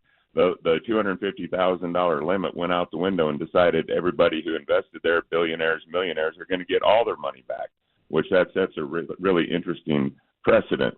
And when you see banks start to fail and they were loaning all kinds of money for housing market that was inflated, you could just almost see it when coming when somebody was buying a $250,000 house for $500,000 and the banks were giving the loans. You knew they were overvalued, and this kind of scenario was going to play out. So here we go. We've got irresponsible government spending. We have an opportunity to rein it in. We have an opportunity to fight to get the spending cut and the spending capped, and then have some reasonable plan moving forward. If we just put the discretionary spending at the 22 level, that saves $131 billion. So there's all kinds of avenues that we have. We just have to unite as Republicans, come up with the best of these ideas, cut spending best we can, cap spending, and then we've got to work on a comprehensive plan. It's got to work together between Democrats and Republicans because the credit card's been maxed for way too long, and everyone knows it, everyone sees it, and it's hurting us. And you can't just keep throwing money at problems, especially when it's money we don't have. Well, Congressman, as you know, the Trump administration and Republicans are being blamed for the deregulation of the banks. As you know, it was bipartisan. A lot of Democrats that voted for that deregulation of the banks as well back in, I think it was 2018. Everyone who is familiar with this story understands what happened with SVB was they bought these bonds at low interest rates, and then the interest rates skyrocketed. There was a run on the deposits. So are you finding it difficult to defend when you have the Biden administration with this narrative that this is Trump and the Republicans' fault, when in reality it's more complicated of a conversation to talk about rising interest rates and so forth, but all of that is tied to inflation, which is Joe Biden's flippin' fault? Yeah, inflation is killing all of us. A year ago, they were saying it was going to eat up one of your yearly paychecks. Now it's about two. What we've got to do is recapitalize on U.S. energy independence and then energy export. There's two ways to solve the debt problem. One is to lower your spending, and two is to make more money. And our country is more than capable of making more money. Trump had brought in manufacturing ideas. He was bringing manufacturing back. We were exporting energy. Biden came in, shut all that down, and then goes on this spending spree. COVID didn't help, but there was so much COVID money that was wasted. We're going to find out how much of a fraud COVID was through some of our investigations. But his idea of just throwing more money at the problem is sending us in the wrong direction, and everyday Americans are feeling it. Every time they go to the gas station, the grocery store, wages aren't keeping up with inflation despite the reports they try to push out there. And getting inflation under control would be a great start. All right, so I've got to ask. I was looking at your caucuses, and there's many. One of the caucuses, sir, that you're on, Congressman Scott Desjardins, the Congressional Chicken Caucus. What is that? Yes. Yeah. What is that? Yeah. Well, we all like chicken. We all like eggs. It's there's a caucus for everything in Washington, and the Chicken Caucus is just to support the chicken growers. But I tell you, one caucus I just joined, we should talk about on some segment. Congressman Jim Banks started it. It's the Anti-Woke Caucus, and we just had our first meeting last week, and it deals with this whole concept of diversity, equity, and inclusion that's being forced down our kids' throats and through all areas of government. There's billions and billions of tax dollar money spending to teach people about diversity, equity, and inclusion, and it's just ridiculous. It's destroying the fabric of America. It's teaching our kids that we're terrible people and that we should apologize. And basically, it's a whole wokeism concept that's kind of new to a lot of us, but it's much more organized and much more powerful than we think. And we probably should spend a segment talking about the damage that it's doing to the country. Well, and let's not forget the ESG investing requirements that Biden is advocating for as well. I mean, all of these things. It's gone, I don't have time to do this now, but it's gone to ridiculous levels where it used to be called political correctness, then it went to woke. It is now, as you said, it's becoming insidious, and it is destroying our country. It is destroying our schools, and it is going to begin destroying our investments as well. So I'll have my people call your people, and we'll set up a segment for probably maybe next Monday or Tuesday. And Congressman Scott Desjardins, thank you very much for joining us here on Nashville's Morning News. 6:53. I want to tell you about my friends at Window Nation. These are the people that I turn to put new windows in my basement studio. Why? Well, because these are, no other way to say it, man. These are fantastic windows from Window Nation. Now, if you have noticed that your energy costs have been rising, nationwide, they are up 14%. It is not too late to fix your high energy bills, all the while getting off-season prices from Window Nation, because March is their off-season. So you can beat the rush and get pretty good prices from Window Nation and their great deal. You can get 2 free windows right now with every 2 that you buy, plus pay 0 down, make 0 payments, and get 0% financing for 24 months. That is 2 years you pay nothing. Call them today. Tell them Dan Mandis told you to reach out for that great offer. 866-90-NATION, 866-90-NATION. You can also find them at windownation.com. Don't forget the great deal. 2 free windows with every 2 that you buy, plus pay 0 down, make 0 payments, and get 0% financing for 24 months. 866-90-NATION, windownation.com.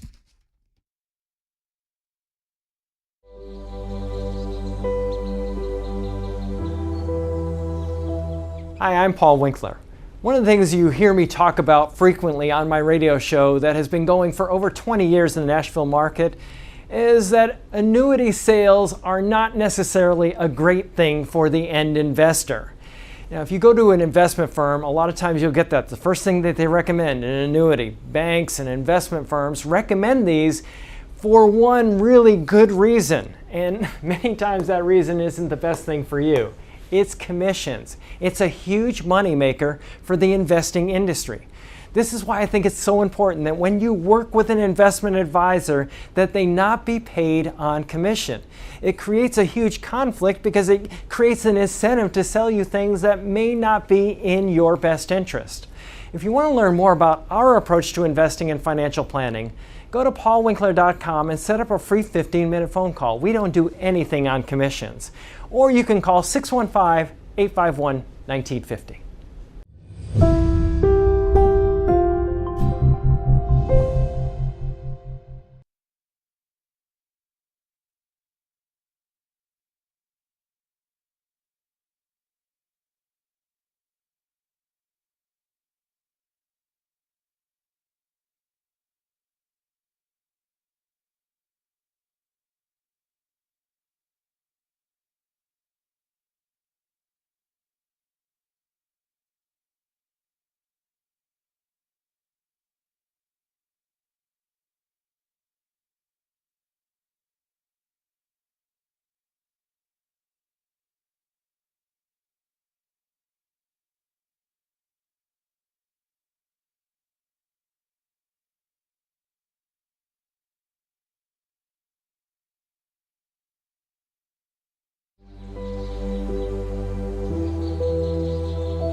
.658 Nashville's Morning News on Super Talk 99.7 WTN. Coming up next, Congressman Andy Ogles is answering yet more very scurrilous accusations from Channel 5's Phil Williams. The full story coming up next. It's Nashville's Morning News on WTN.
7 o'clock on the dot this Thursday morning. I'm Ken Weaver with your top stories. We're going to have enough sunshine today. We're going to warm up close to 70 degrees because of it. Full forecast and traffic in 5 minutes.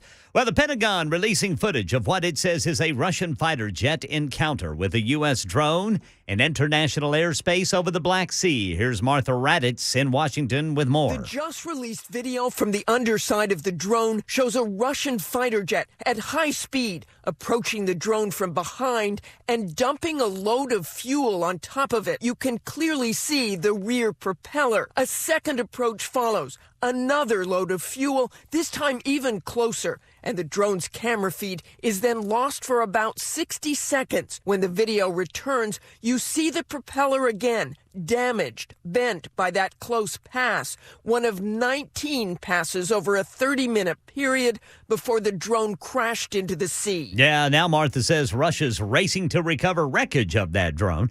Meanwhile, China is responding to the Biden administration demanding TikTok's Chinese owners sell its stake in the app or risk getting banned in the U.S. over national security concerns. In Beijing, China's foreign ministry spokesman Wang Wenbin responded through a translator. The U.S. has yet to prove with evidence that TikTok threatens its national security. They should stop spreading this information about data security, stop suppressing relevant companies, and provide an open, fair, just, and non-discriminatory environment for foreign businesses to invest and operate in the U.S. Yeah, TikTok confirming to ABC News it was recently contacted by the Committee on Foreign Investment in the U.S. Right now in Tennessee, a bill is advancing to make changes to the controversial third-grade retention law. It says students will not be held back a year if they score in the 50th percentile of the final reading benchmark test of the year and if their TCAP reading score is marked as approaching proficiency. Now, this bill also allows schools to help parents submit waivers to the state to avoid retention and requires students retained in grades K through 12 to be assigned a tutor. Entertainment news, German cities are dropping concert dates for former Pink Floyd frontman Roger Waters, and he's threatening to sue. Saying that Roger Waters is not anti-Semitic, lawyers for the rock star are threatening legal action over canceled concerts in Frankfurt and Munich, both of those cities stopping the performances. One of the German city councils referring to Waters as one of the world's most well-known anti-Semites. Waters, an outspoken critic of Israel, says through his lawyers that this is a free speech issue, and silencing him could have far-reaching consequences for artists and activists around the world. He was scheduled to play dates in May on his This Is Not a Drill tour. Market Numbers report. Market Numbers brought to you by Beacon Capital Management. Online at beaconcm.com. Right now, futures are mixed before the opening bell on Wall Street. Dow futures down 63, S&P off 3, NASDAQ up 42. That's the latest news. Traffic and weather next. I'm Ken Weaver, WTN News.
News with Dan Mandis. And go, my fellow Americans. We talk news. Super Talk 99.7 WTN. 707 Nashville's Morning News. Ken, Johnny, have you guys seen the video of the Russian plane leaking all that fuel on our drone? Looking at it right now, Brother Dan Mandis. Also, breaking news shows that the video also shows that their plane absolutely hit our drone.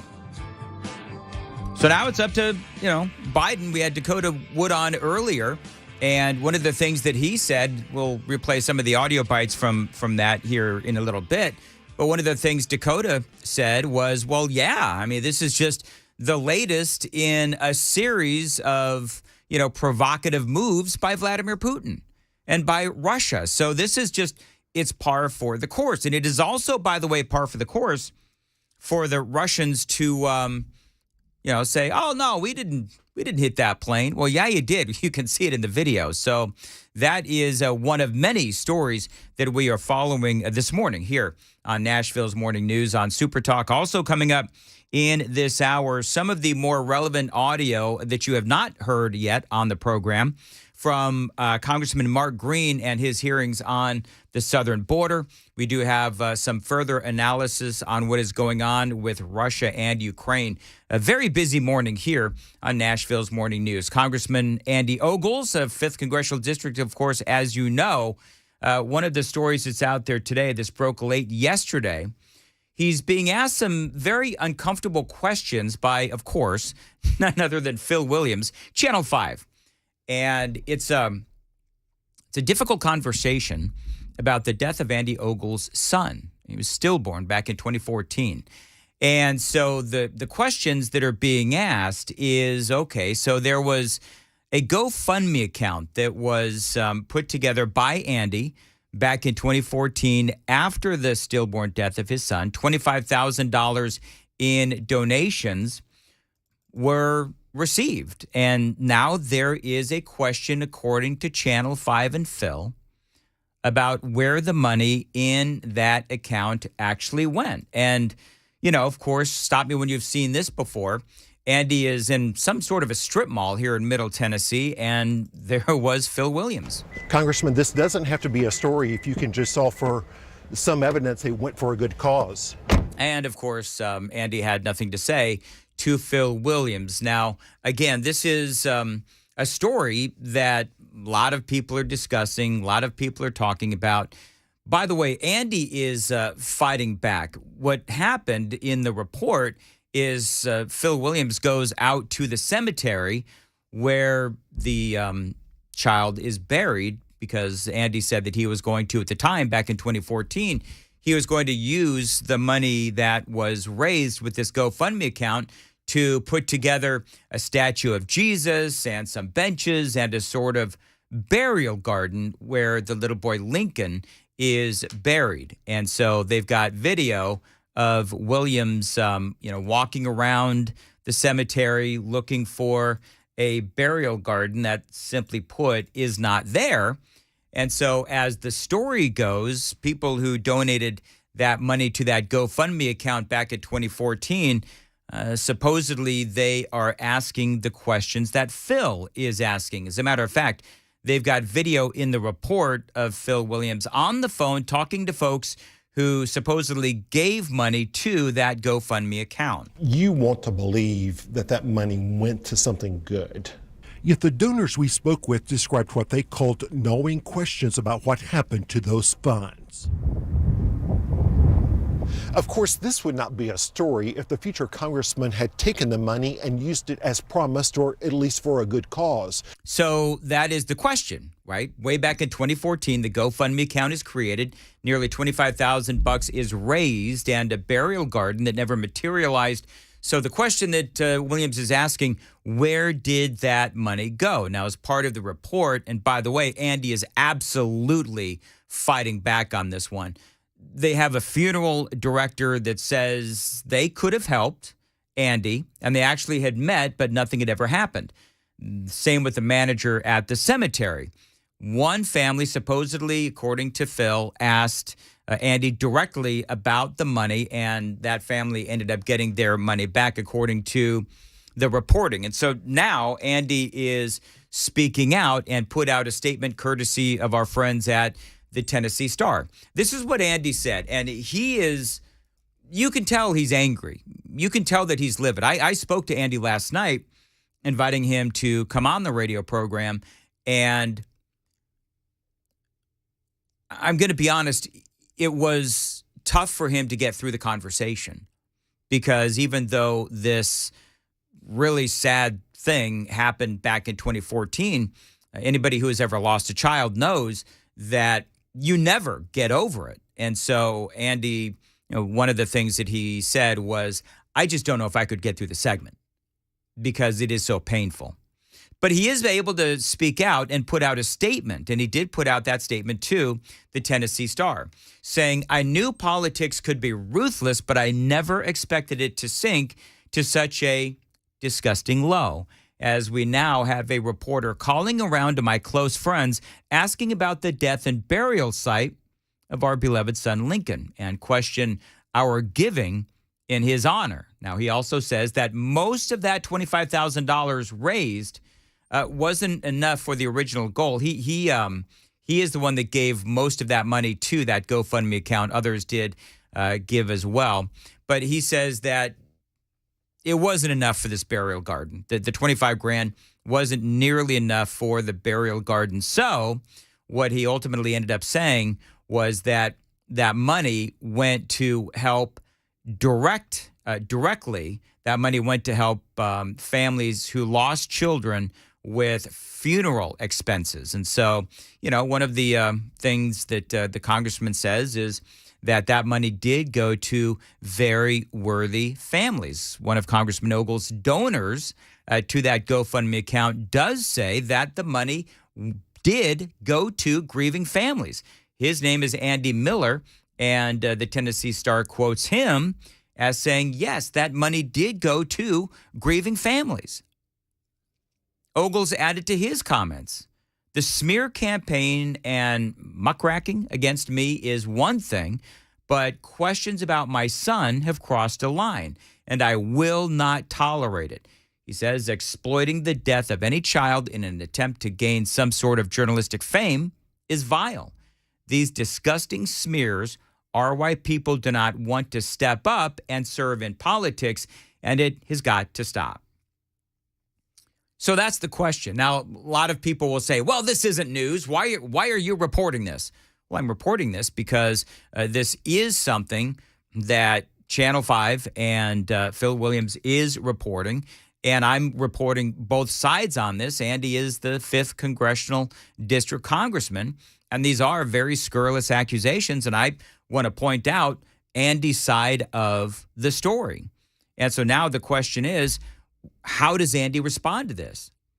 If it's me, I'm going to get some of those families and I'm going to try to get them on, or out in the media. And I would say that those families need to say, yes, we did get money from Andy for the funeral expenses for our child that passed away. That's, at least to me, if I'm advising Andy, which I'm not, but that's what I would do. There needs to be some sort of a record. But again, this was 9 years ago. 9 years ago.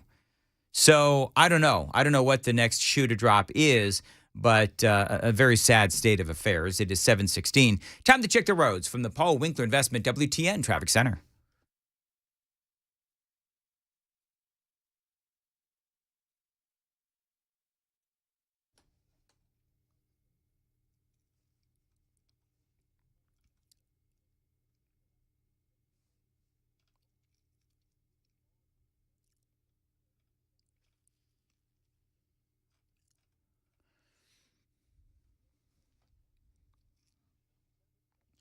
Thank you, Jay. 717 on Nashville's Morning News. Partly cloudy today, a high of 68.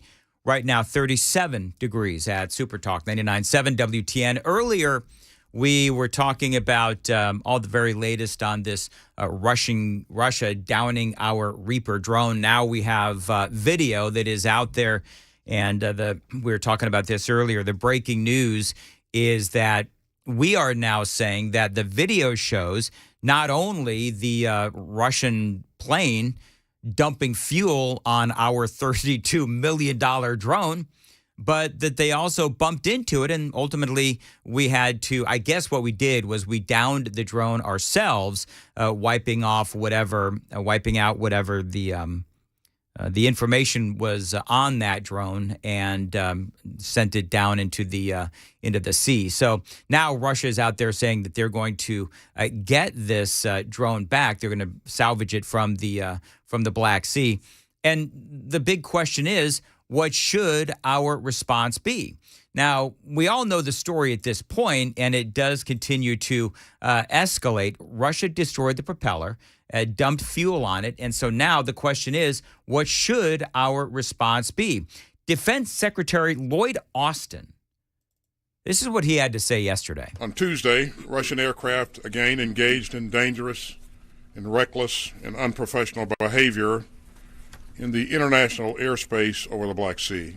And this hazardous episode is part of a pattern of aggressive, risky, and unsafe actions by Russian pilots in international airspace. And I went off on this earlier in the program. I think it was in the 5 o'clock hour, where there's no anger, there's no passion.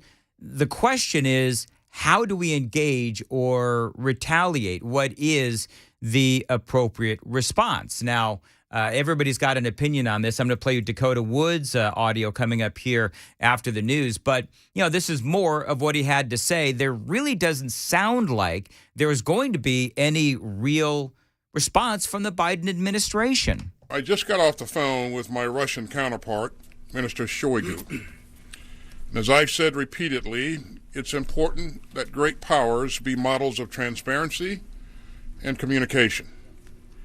And the United States will continue to fly and to operate wherever international law allows. Well, that'll show them. Now, the question is, all right, so what happens the next time and the next time? Because, if they've done it once, they've done it, they'll do it again if there is no response. And so one of the things that I would like to see is we need to go find one of their drones and shoot the damn thing out of the sky. That's what I would like to see. Now, some people will say, including Dakota Wood, by the way, that I'm wrong. He says you really don't want to get into a tit for tat with Vladimir Putin. What I would say is, well, then what you're doing is you're inviting more harassment, because this is, as you folks know, just the latest in a series of provocative behaviors by Vladimir Putin and the Russians. CNN, by the way, had a retired general on, and he was asked the question about whether or not this was something that Vladimir Putin himself approved of. I'll play his audio for you coming up as well here on Nashville's Morning News on Super Talk 99.7 WTN. The Super Text line is open. I'm reading all of your missives, and that is 615-737-9986. And Super Talk TV is on as well. Facebook Live, Twitter, Twitch, YouTube, and at 997WTN.com. I want to tell you about my buddy Mark Spain and all the real estate professionals at Mark Spain Real Estate. Did you know that Mark Spain Real Estate has been helping homeowners sell their homes for nearly 30 years? And they've got over 50,000 satisfied clients that have trusted them to sell their homes when starting their next phase in life. And he's had a lot of success. Mark Spain Real Estate has nearly 10,000 five-star reviews, making them the #1 most reviewed real estate company in America. And as the most experienced real estate team, you can trust them to sell your home quickly and for the most money. They call that the guaranteed offer. Get yours on your home today. Be sure and tell them Dan Mandis told you to reach out when you call 855-299-SOLD. Mark Spain Real Estate. 855-299-SOLD. You can find them online at markspain.com and start packing.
Hi, I'm Paul Winkler. One of the things you hear me talk about frequently on my radio show that has been going for over 20 years in the Nashville market is that annuity sales are not necessarily a great thing for the end investor. Now, if you go to an investment firm, a lot of times you'll get that. The first thing that they recommend, an annuity. Banks and investment firms recommend these for one really good reason. And many times that reason isn't the best thing for you. It's commissions. It's a huge moneymaker for the investing industry. This is why I think it's so important that when you work with an investment advisor, that they not be paid on commission. It creates a huge conflict because it creates an incentive to sell you things that may not be in your best interest.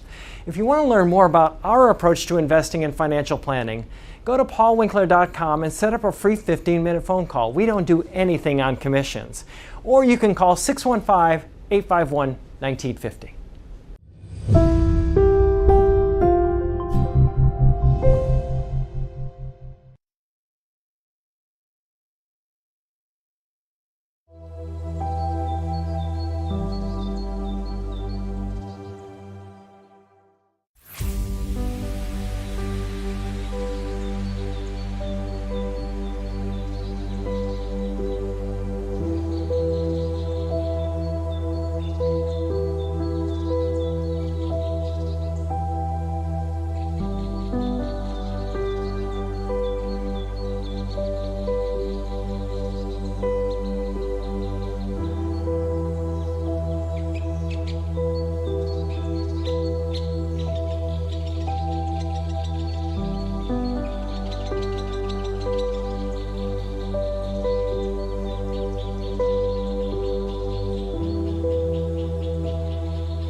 Pentagon video of an encounter with a Russian fighter jet. China's responding to the Biden TikTok ban threat. North Korea firing off more rockets. Europe worried about U.S. banks being contagious.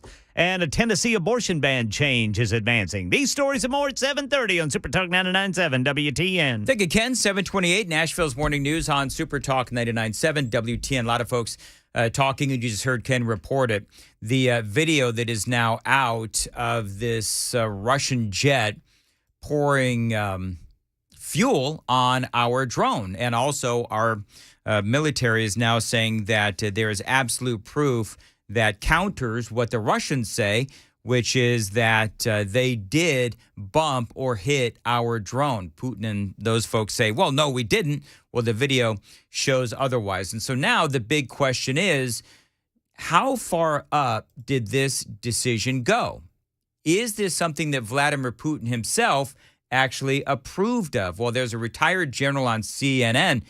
He said, yeah, this is obviously something that is a big propaganda victory for Vladimir Putin, and this did come straight from his office. I would say it's a directive from above. I mean, look, we talk about this extreme hierarchy with these socialist autocratic nations.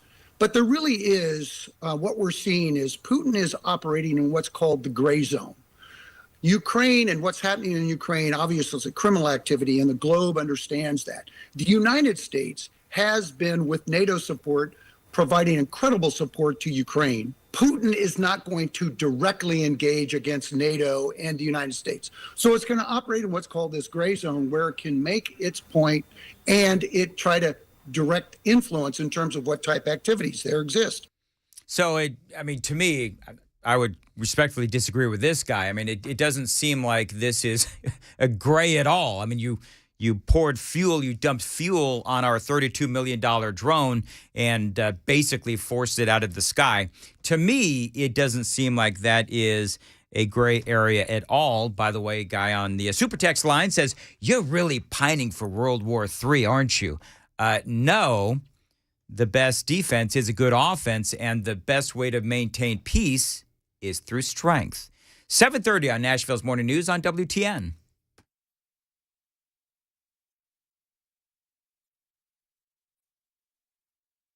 $7:30 on the dot this Thursday morning. I'm Ken Weaver with your top stories. Headed to a high near 70 today. Plenty of sunshine to help us along the way. Then changes come. Full forecast and traffic in 5 minutes.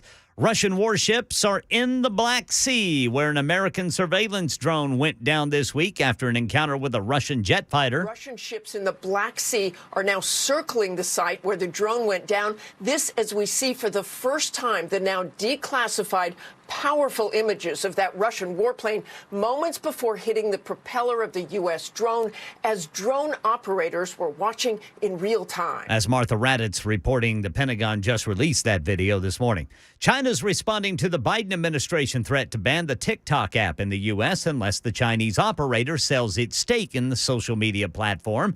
China's foreign ministry spokesman Wang Wenbin says the United States has to prove with evidence that TikTok threatens its national security and it should stop spreading what it calls false information on the issue of data security. North Korea's fired another missile this week, this time one that could potentially hit the U.S. Here's Brett Clennett. This is the third launch this week. Japan says it was a long-range ICBM.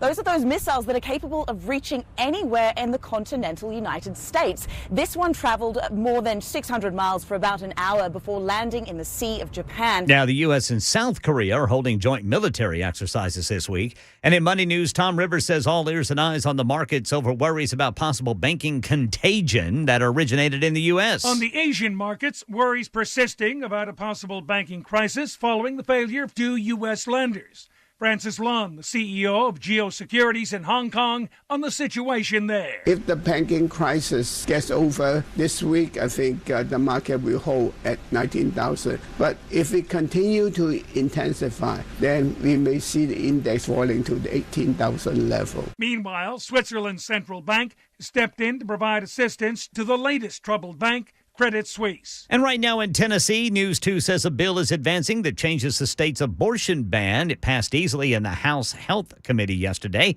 and would allow doctors to perform an abortion to save the life of the mother. That's the latest news. Traffic and weather next. I'm Ken Weaver, WTN News. Thank you, Ken. 7:32 on Nashville's Morning News on Super Talk 99.7 WTN. I want to tell you about my friends at FanDuel. This March, you can protect yourself against upsets with Bracket Parlay Insurance on FanDuel Sportsbook. And right now, all customers can get up to $25 back each day if your parlay of 3 legs or more falls 1 leg short. Now, with a parlay, you can turn a small bet into a slam dunk. And with Cash Out, you are calling the shots. You can close out your bet whenever you want before the game is over.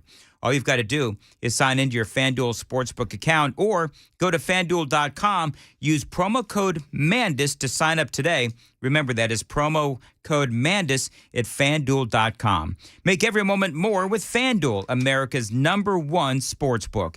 21 plus and present in Tennessee. Bonus issued is non-withdrawable bonus bets that expire 7 days after receipt. Maximum bonus bet $25 per day unless otherwise specified.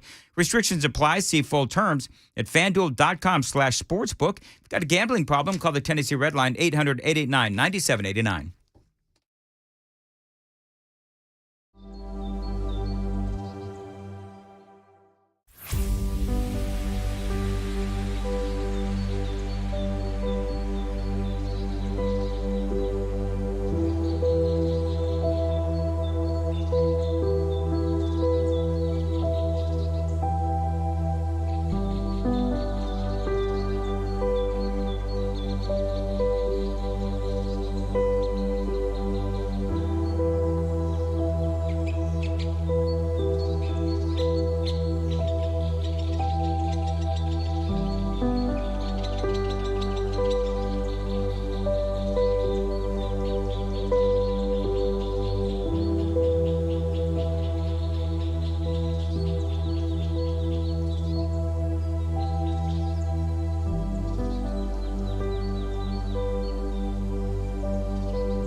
7:39, Nashville's morning. Let me do that again. 7:39, Nashville's morning news on Super Talk 99.7 WTN. You know, the super text line, Johnny and Ken, very divided over what the appropriate response should be to Russian planes peeing on our drone and bumping into it and forcing us to send it into the Black Sea. Some people say, they agree with me that, the best defense is a great offense, and you have to show peace through strength. And so we're not really showing any strength by not responding at all. Now, we had Dakota Wood on earlier on this radio broadcast, and, he had what I would say was an interesting response where he basically just said, yeah, you know what, this is not necessarily something where we want to be too responsive to or too provocative in our response. So, do we go on the warpath for that? No. $30 million aircraft, it's not nothing. But I think there's probably a lot of diplomatic conversations back and forth, our Pentagon talking with their counterparts on the other side about, the dangerousness of, these sorts of activities. But I think this is just another data point in the year-long war, right, that's going on in Ukraine and these tensions over the Black Sea. So big picture, you just kind of write it off and you go on to the next incident. Yeah, and part of what he had to say was this is just another straw on the camel's back. I mean, he listed a number, and we all know the things that Russia has done over the past couple of years, but they're always provocative. And so the question is, why aren't they, and I always bring this up, it seems like everybody's worried about angering Vladimir Putin, right? You don't want to anger Vladimir Putin too much. You don't want to have too much tit for tat, if you will. But at the same time, why is nobody worried about pissing off Joe Biden? I mean, it's a perpetual question because no one is afraid of pissing off Joe Biden because Joe Biden never does anything. And that's part of the problem that we have today. I mean, as I mentioned earlier, and I said this yesterday too, we allowed that Chinese spy balloon to float all the way across America, finally shot it down over the Atlantic Ocean. We ultimately ended up shooting down, hobby balloons and I think a weather balloon. And now here we are in this situation where seemingly it looks like we're not going to do much of anything. We also have audio from General Mark Milley, who is the Joint Chiefs Chairman, who says, yeah, we're not really worried about Russia going after the debris because there's not a whole lot left. It probably broke up. There's probably not a lot to recover, frankly. As far as the loss of anything of sensitive intelligence, et cetera, as normal, we would take, and we did, take mitigating measures. So we are quite confident that whatever was of value is no longer of value. And, I would admit there's probably not a lot left, but realize just the video of Putin getting this thing from the bottom of the Black Sea when we couldn't or wouldn't, because we don't have a lot of resources out there, apparently.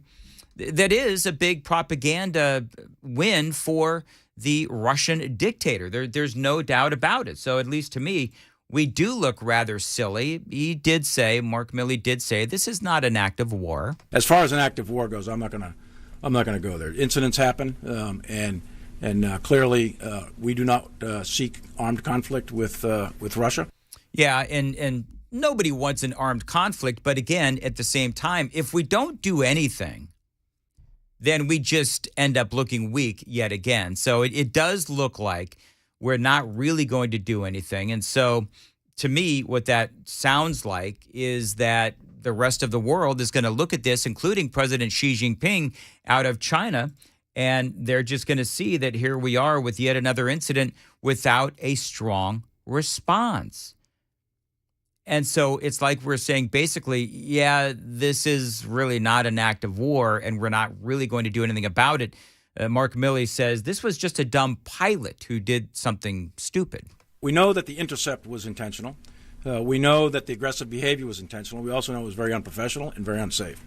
The actual contact of the fixed-wing Russian fighter with our UAV, The physical contact of those two, not sure yet. That remains to be seen. Well, video out now shows that it absolutely, basically it kind of rear-ended our drone, and that's when we ditched it into the Black Sea. 2 U.S. officials familiar with the intelligence, according to CNN, telling CNN that senior officials at the Russian Ministry of Defense gave the order for the Russian fighter jets to harass the U.S. drone, suggesting that the pilots were not taking rogue action when they interfered with the U.S. drone. The big question is, did Vladimir Putin actually know about this, and did he order it? To me, doesn't really matter. This is clearly a victory for Putin. This is, I was playing you earlier, some audio from a retired general there on CNN, is more of what he had to say about this propaganda victory for Vladimir Putin. It's also kind of a sphere of influence thing, right? They look at the Black Sea, they think those are national waters. Look, they're international waters, and the United States has every right to operate there. So this is what Putin's trying to achieve. It's very much directed. Yeah, now, big question is, what happens next? It is 7:45 on Nashville's Morning News. Coming up, quite the scene down in McAllen, Texas yesterday, as Congressman Mark Green, he is holding these hearings to try to get to the bottom of illegal immigration, and there's some must-hear audio that I've got for you coming up next. Time to check the roads from the Paul Winkler Investment WTN Traffic Center.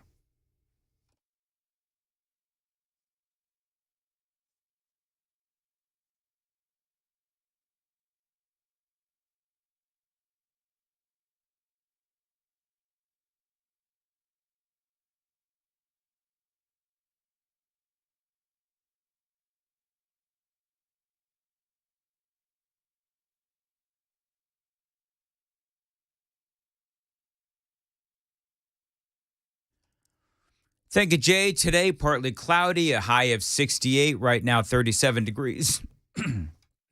Excuse me, 37 degrees at Super Talk 99.7 WTN. We have, of course, our frustrations with the Secretary of Homeland Security. That would be Alejandro Mayorkas. And he was on with Chris Wallace talking about the border. You may have heard me play this earlier.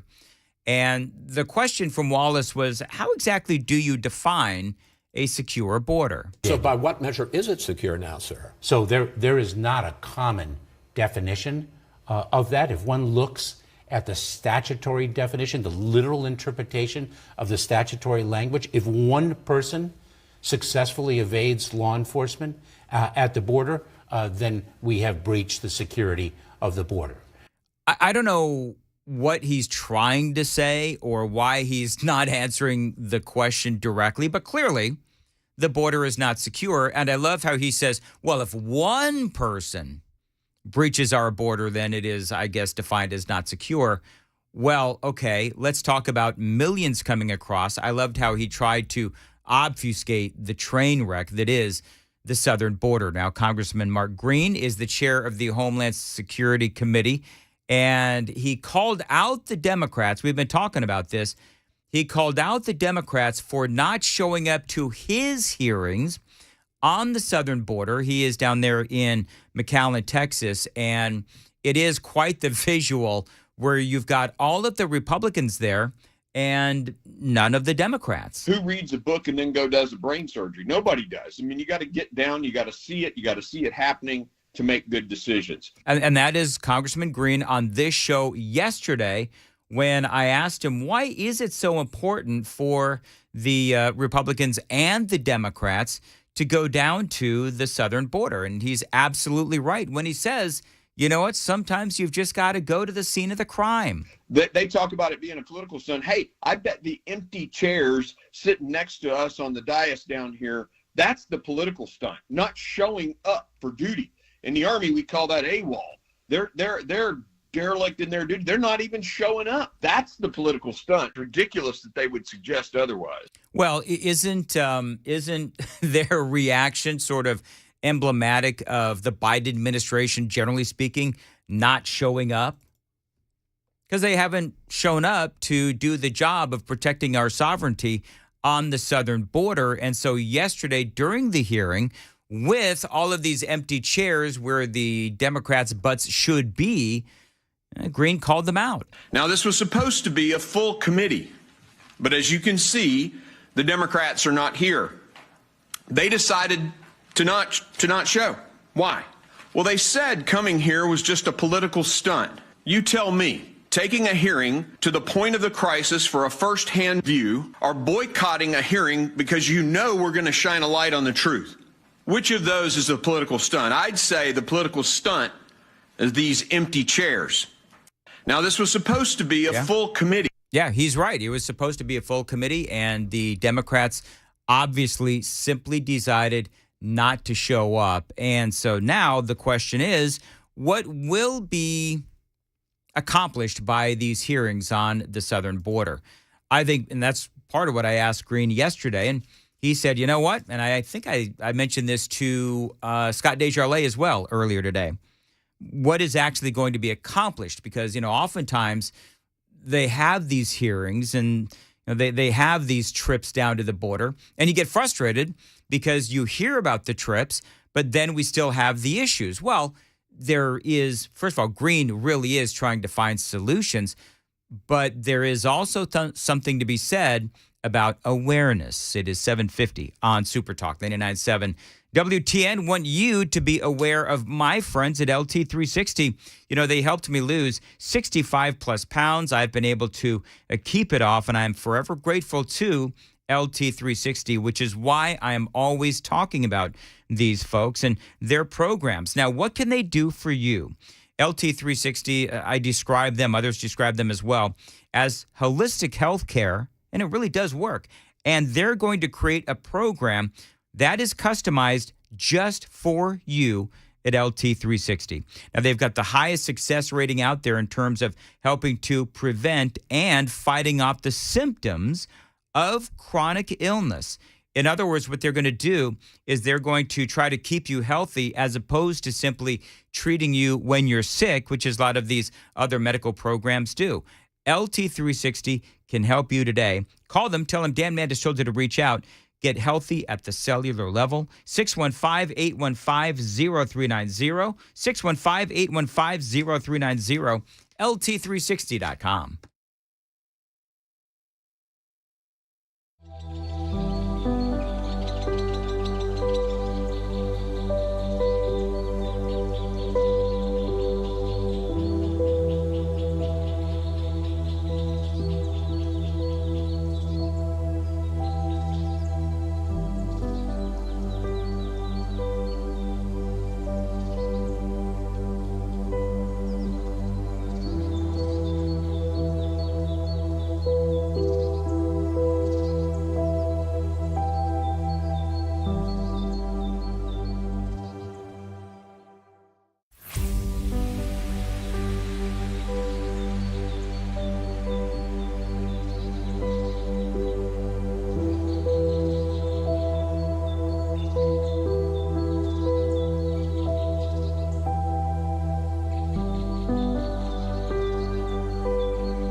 Reports say Poland is going to give Ukraine some fighter jets. We'll tell you about it at 8 on Super Talk 99.7 WTN. Thank you, Ken. 7:56 on Nashville's Morning News. 4702 says Vladimir Putin announced this morning that the downing of the drone was revenge for what Maverick did in his raid. Am I the only one that finds that? Whatever. I thought that was funny. Johnny, cue the crickets. Now, here we go. There we go. The snapping. Yeah, there we go. Oh, I thought that was funny. Whatever. Dan? You know what? I am never reading super text to you guys again. Very well. Move along. Sometimes you just got to move on, Brother Dan. Or you just wallow in the stupidity, which is apparently what I'm going to do. Don't you guys get that, Maverick? Oh. See, you know what? Maybe it was just funny to me. Do you guys know what I do like every day? I don't. You probably don't want to know all of it, but I do. One thing I actually do. I don't know what it is, man. I am watching, I have my favorite Maverick scenes. I love that movie. That has turned into my favorite movie. Beyond Star Wars. Believe it or not, beyond Star Wars. No way. Yes. That's how much I like the movie. There's scenes on YouTube from Maverick that I just watch every day just because I enjoy the scenes so much. So do you watch it again over and over? Yes.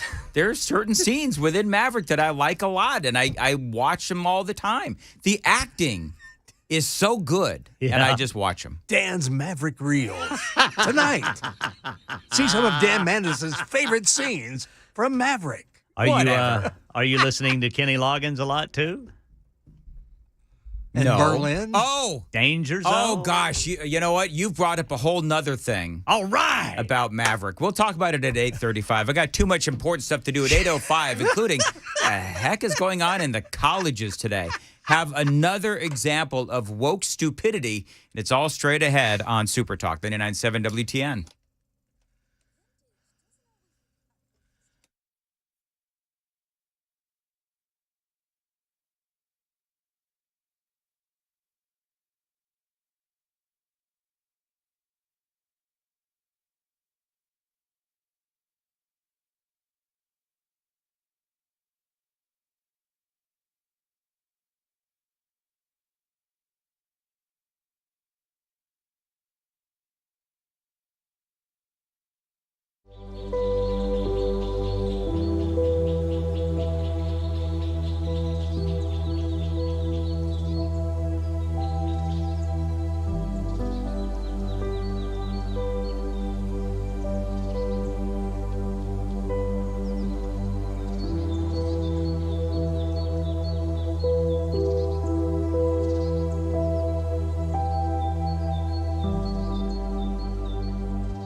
Eight o'clock on the dot. I'm Ken Weaver with your top stories. Plenty of sunshine today. We're going to get close to 70 degrees for a high. Then the changes come.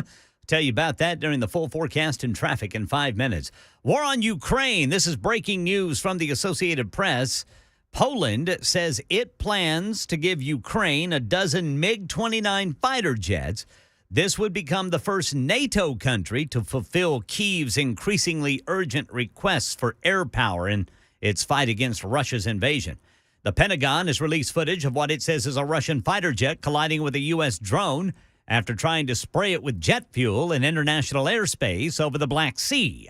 Russia now racing to recover wreckage of that drone, as we hear from Martha Raddatz in Washington. A U.S. Air Force official said they do not think the pilot hit the drone on purpose, saying the Russian pilot was simply incompetent and flat out dumb.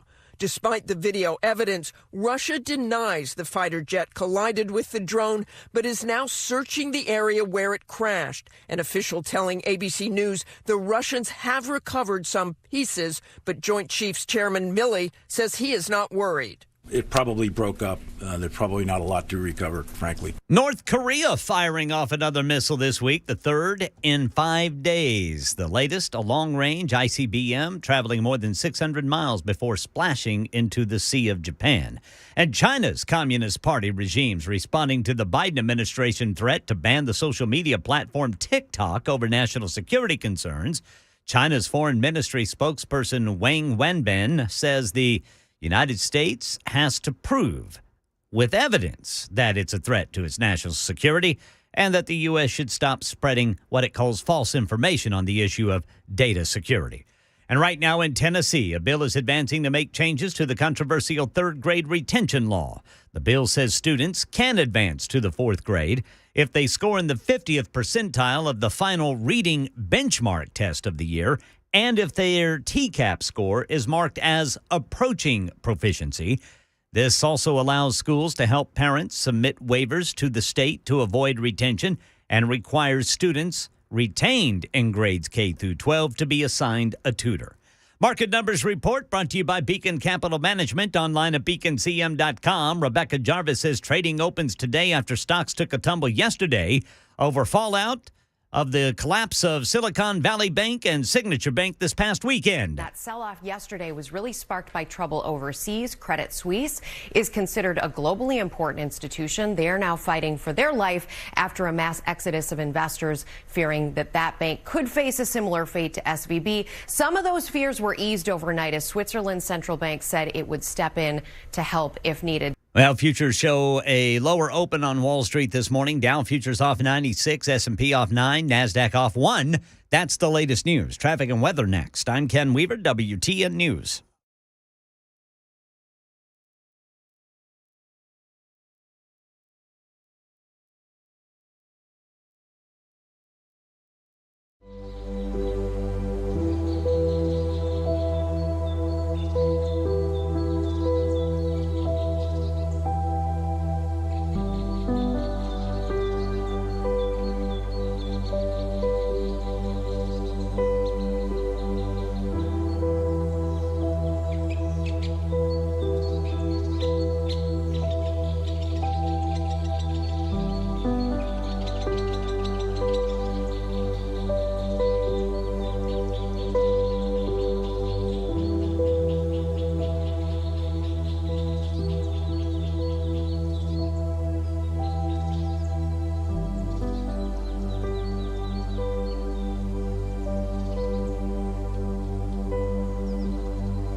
Morning News with Dan Mandis. And so, my fellow Americans, We talk news. Super Talk 99.7 WTN. 8:07, Nashville's Morning News on Super Talk 99.7 WTN.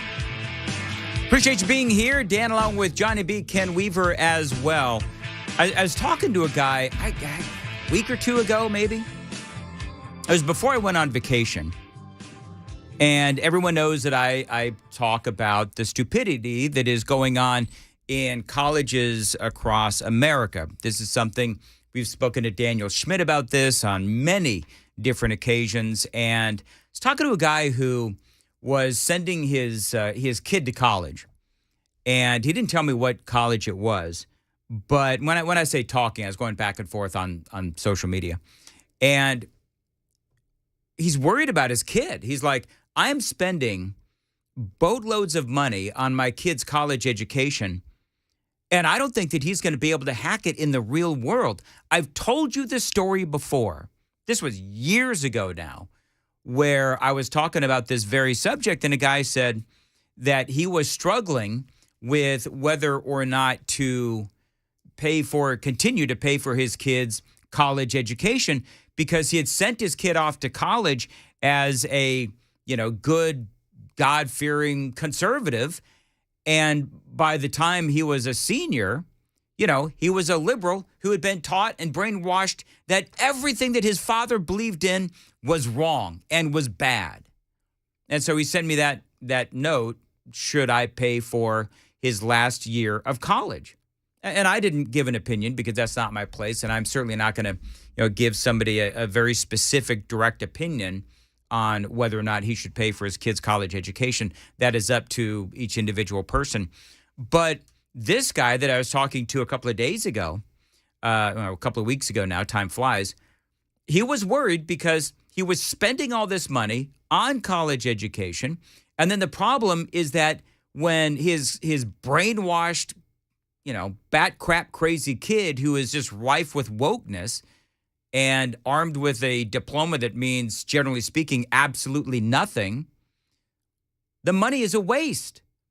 I was talking about this earlier this week where a couple of super texters, I was talking about this, and they were business owners or what have you, and they said, I would never hire somebody fresh out of college.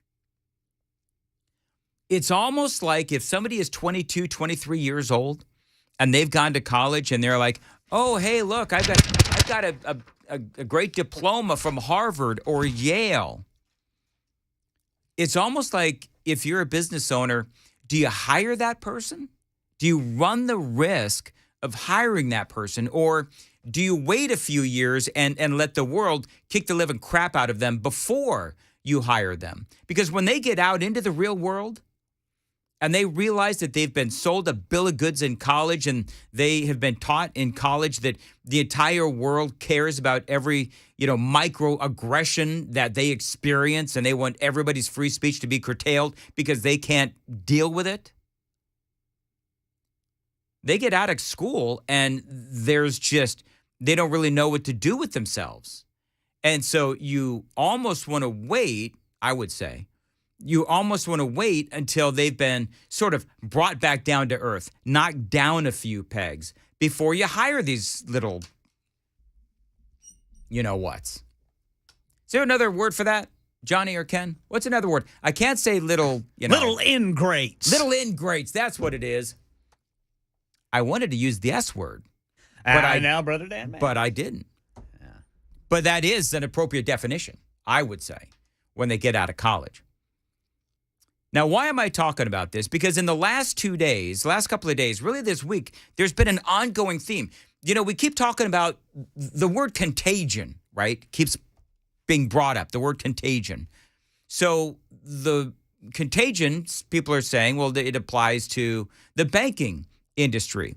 You had SVB and Signature Bank. They both were shut down. They were worried that this contagion would lead to more banks closing, and we'll have to see what happens. You know what I think is going on in colleges? is that the more that these colleges and the more that these nitwit college students are seeing that the other schools are getting publicity because they're shutting down conservative speakers, like we saw at Stanford and UC Davis. Those are the two previous stories that I told you about, that it encourages more of this stupid A behavior. Headline from Fox News. This is from this morning, former Georgetown law professor called racist by students as he was delivering a lecture on free speech. This is at the University of Denver. Students who tried to cancel free speech lecture, the Georgetown law professor is now saying they're not going to be able to cut it in the real world. And see, that's what my listener was saying in our back and forth. He's worried that his son is not going to be able to make it into the real world unless the real world teaches him a lesson. And unfortunately, those lessons are really hard for these young adults. You know what I would love to hear? I would love to hear, I don't know if somebody like that would listen to this show, but I would love to hear from a recent college grad. Johnny, open the phone lines. This is where I'm going to try to get a phone call and nobody will call. But I would love to hear from a college grad who got out of college and had some of this woke mentality, and then they got out into the real world and realized that nobody gave a crap about their microaggressions, and the real world knocked them down a few pegs. And then, as the real world knocked them down a few pegs, then they realized, you know what? I was sold a bill of goods in college, and I spent way too much money for way too little education and way too much indoctrination. Those people must exist, because that is exactly what's happening, I'd say, to somebody who might be now in their mid-20s, mid to late 20s perhaps, because the whole, college education, indoctrination thing, I mean, that's been going on for years now. So I'm going to leave the phone lines open. Again, this is where nobody will call. 615-737-9986. If that was your experience, or maybe your son's or daughter's experience, I'll open it up to parents too. I would love to hear from you. 615-737-9986. Also coming up, I'll tell you more about what this former Georgetown law professor has to say about students of today. It is 8:15. Time to check the roads from the Paul Winkler Investment WTN Traffic Center.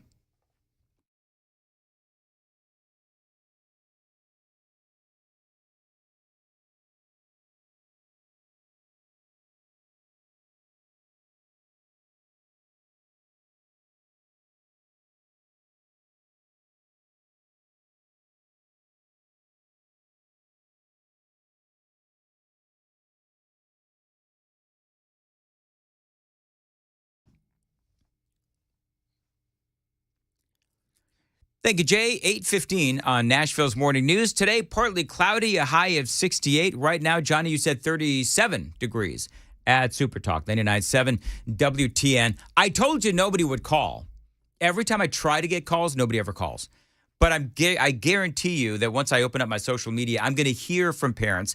And, there's a line, and Johnny, you would be able to relate to this, and Ken, I bet you would be able to relate to this as well.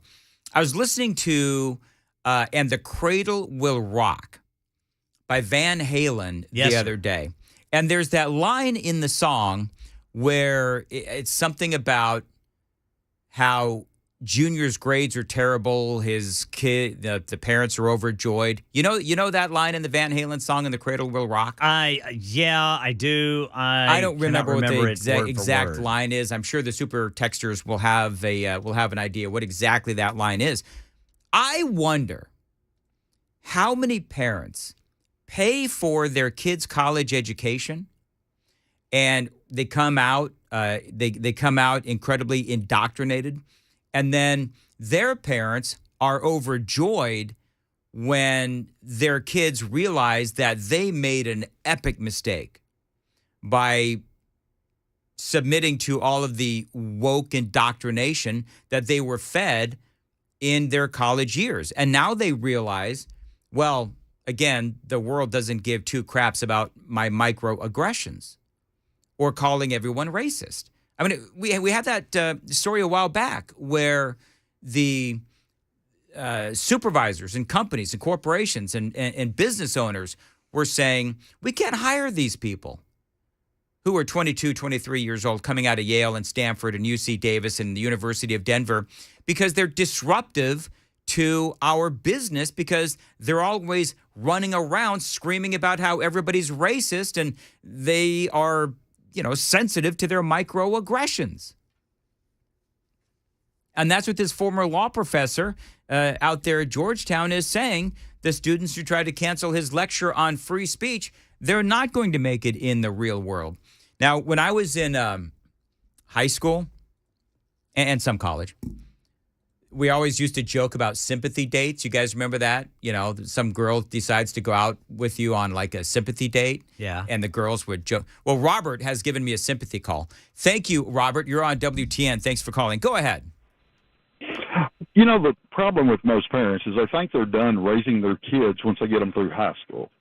You're not done raising your kid. You raise your kid as he matures and ages.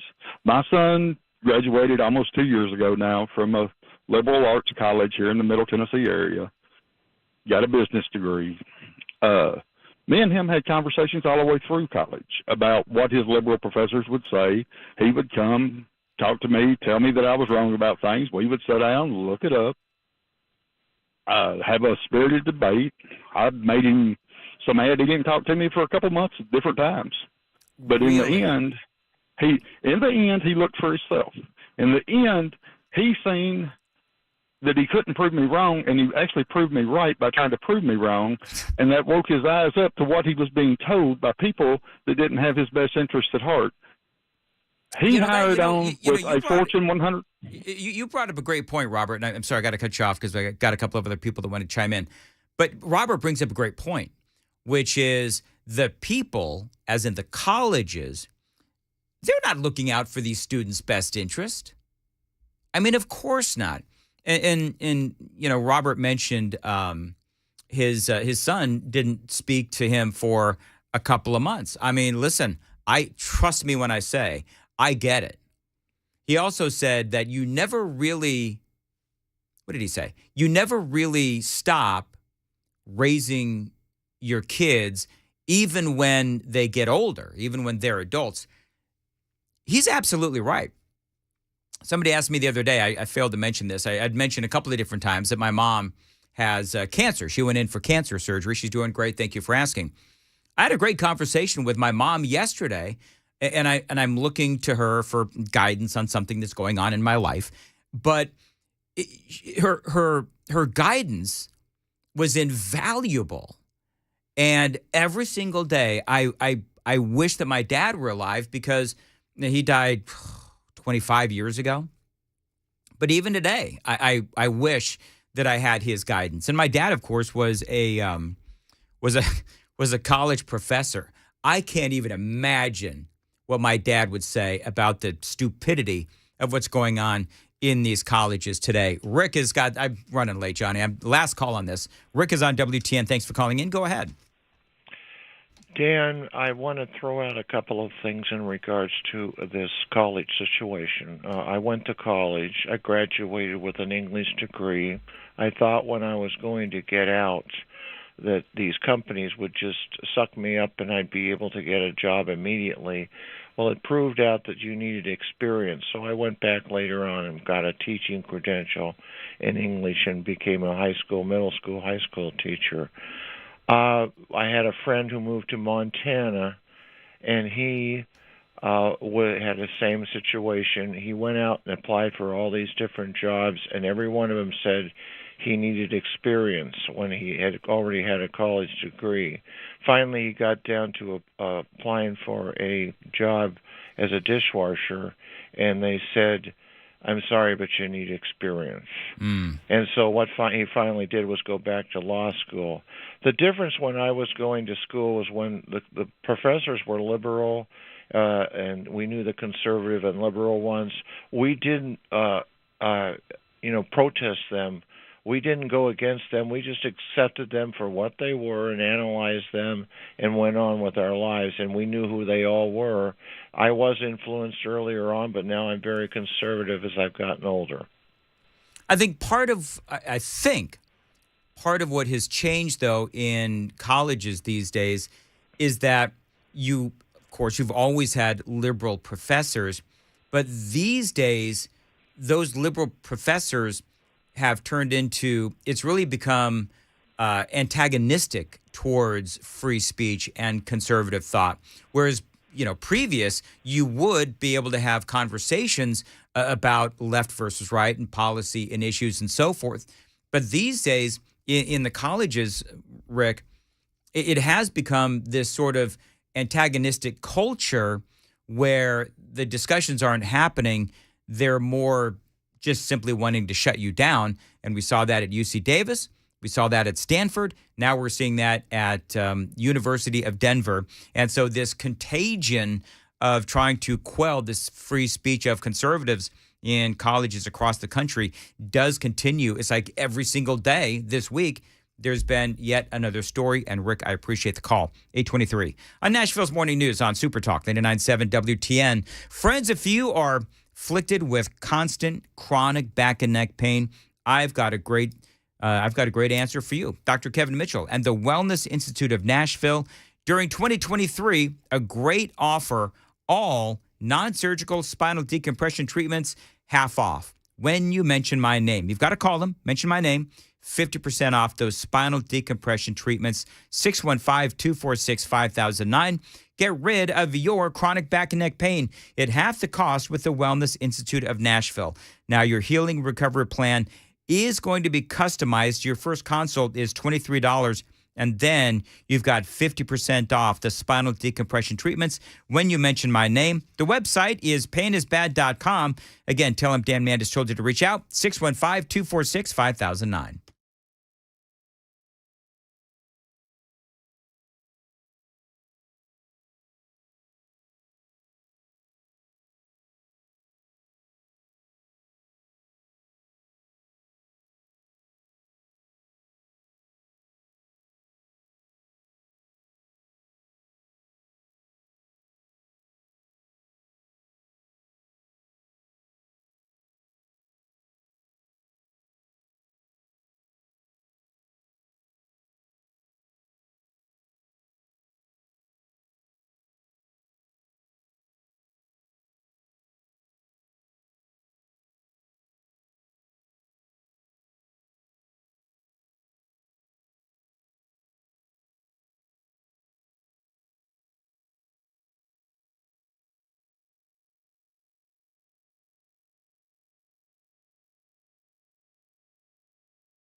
Ukraine seems closer to getting what it is increasingly requesting in its fight against Russia. The Pentagon has released footage of an encounter with a Russian fighter jet. And we've got the latest money news coming up at 8:30 on Super Talk 99.7 WTN. Maybe we should have Ukraine shoot down their drones, because clearly we're not going to do it. 8:29 on Nashville's Morning News on Super Talk 99.7 WTN. The super text line is absolutely blowing up. And I'm, when you sit down and you look to your right and you see how many you have, and then you immediately think, oh, what did I say? Yeah. So we'll talk about that and a whole lot more straight ahead. 8:29 Nashville's Morning News on Super Talk 99.7 WTN.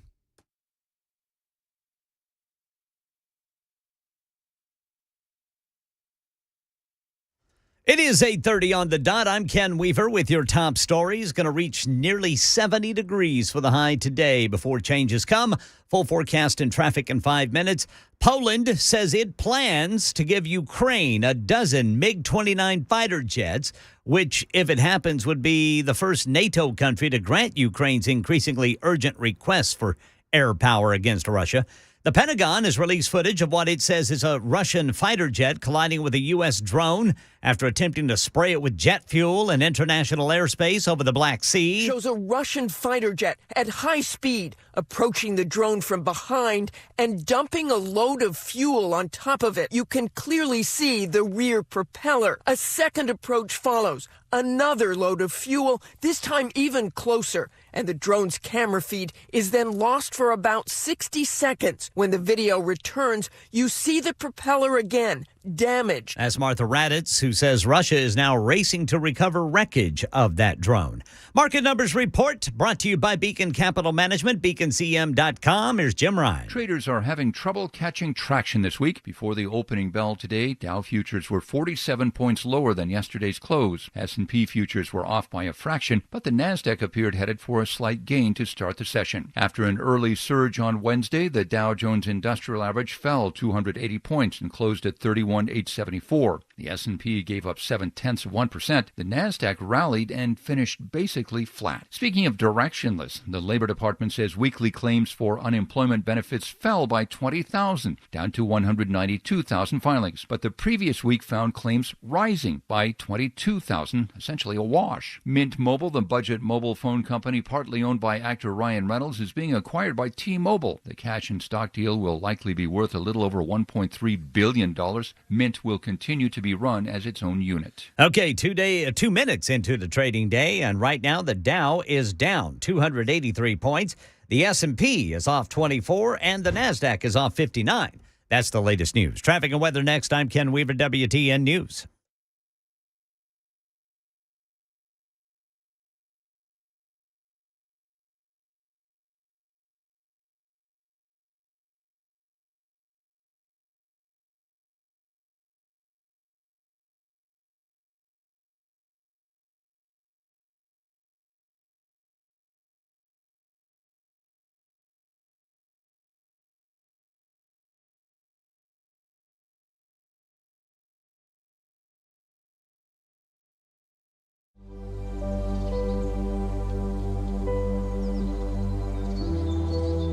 Hi, I'm Paul Winkler.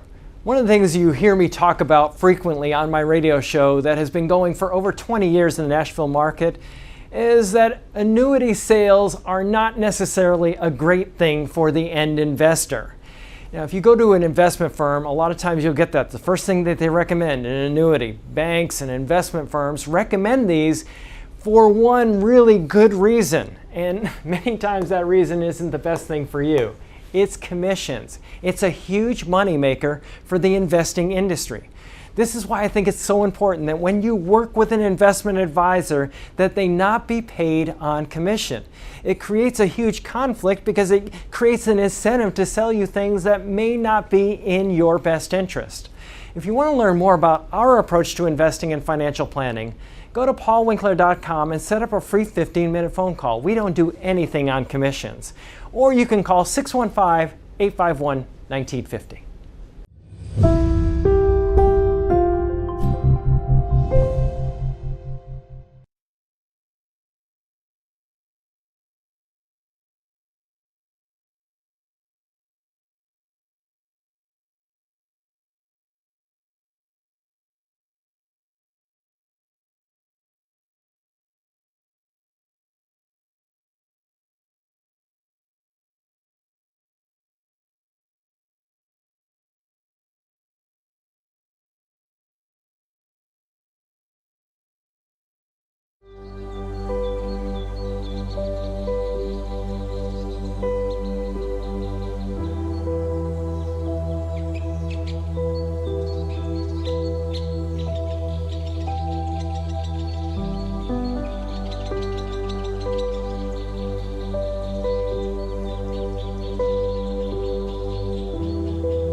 8:39, Nashville's Morning News on Super Talk 99.7 WTN. Time for the Gang of Three Amigos.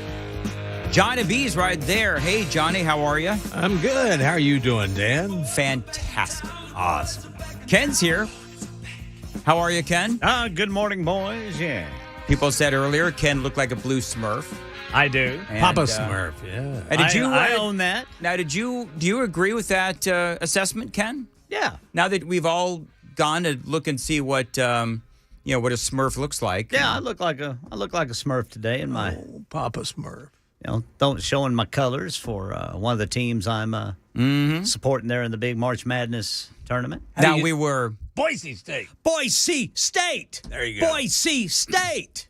By the way, the everybody was now, of course, correcting me or just notifying me of what the proper lyrics are to the Van Halen song "And the Cradle Will Rock." Yes, Brother Dan. Did you have that, Ken? Let's see here. Okay, here we go. Are you ready? Yeah, I'm ready. All right. 3, 2, and 1.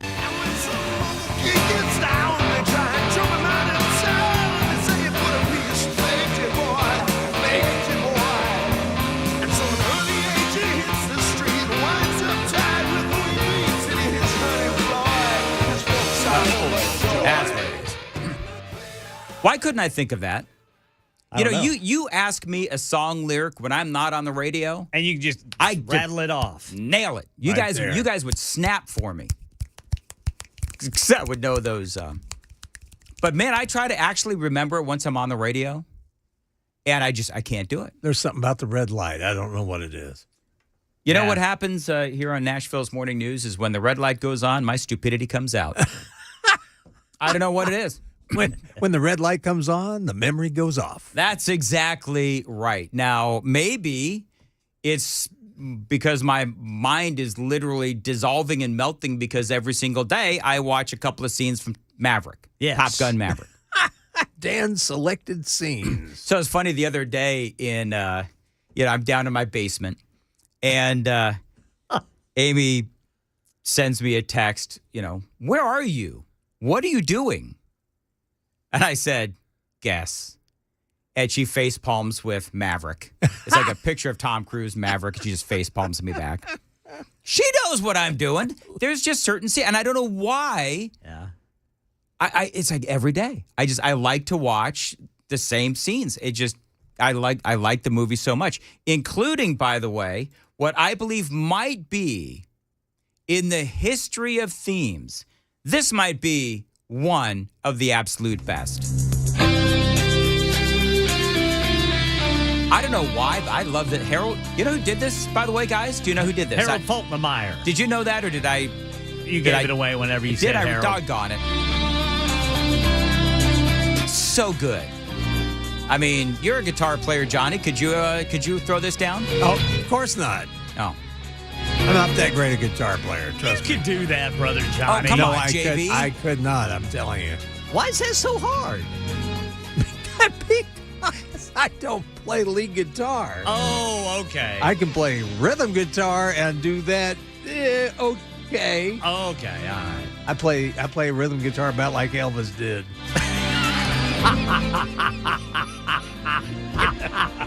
You know what?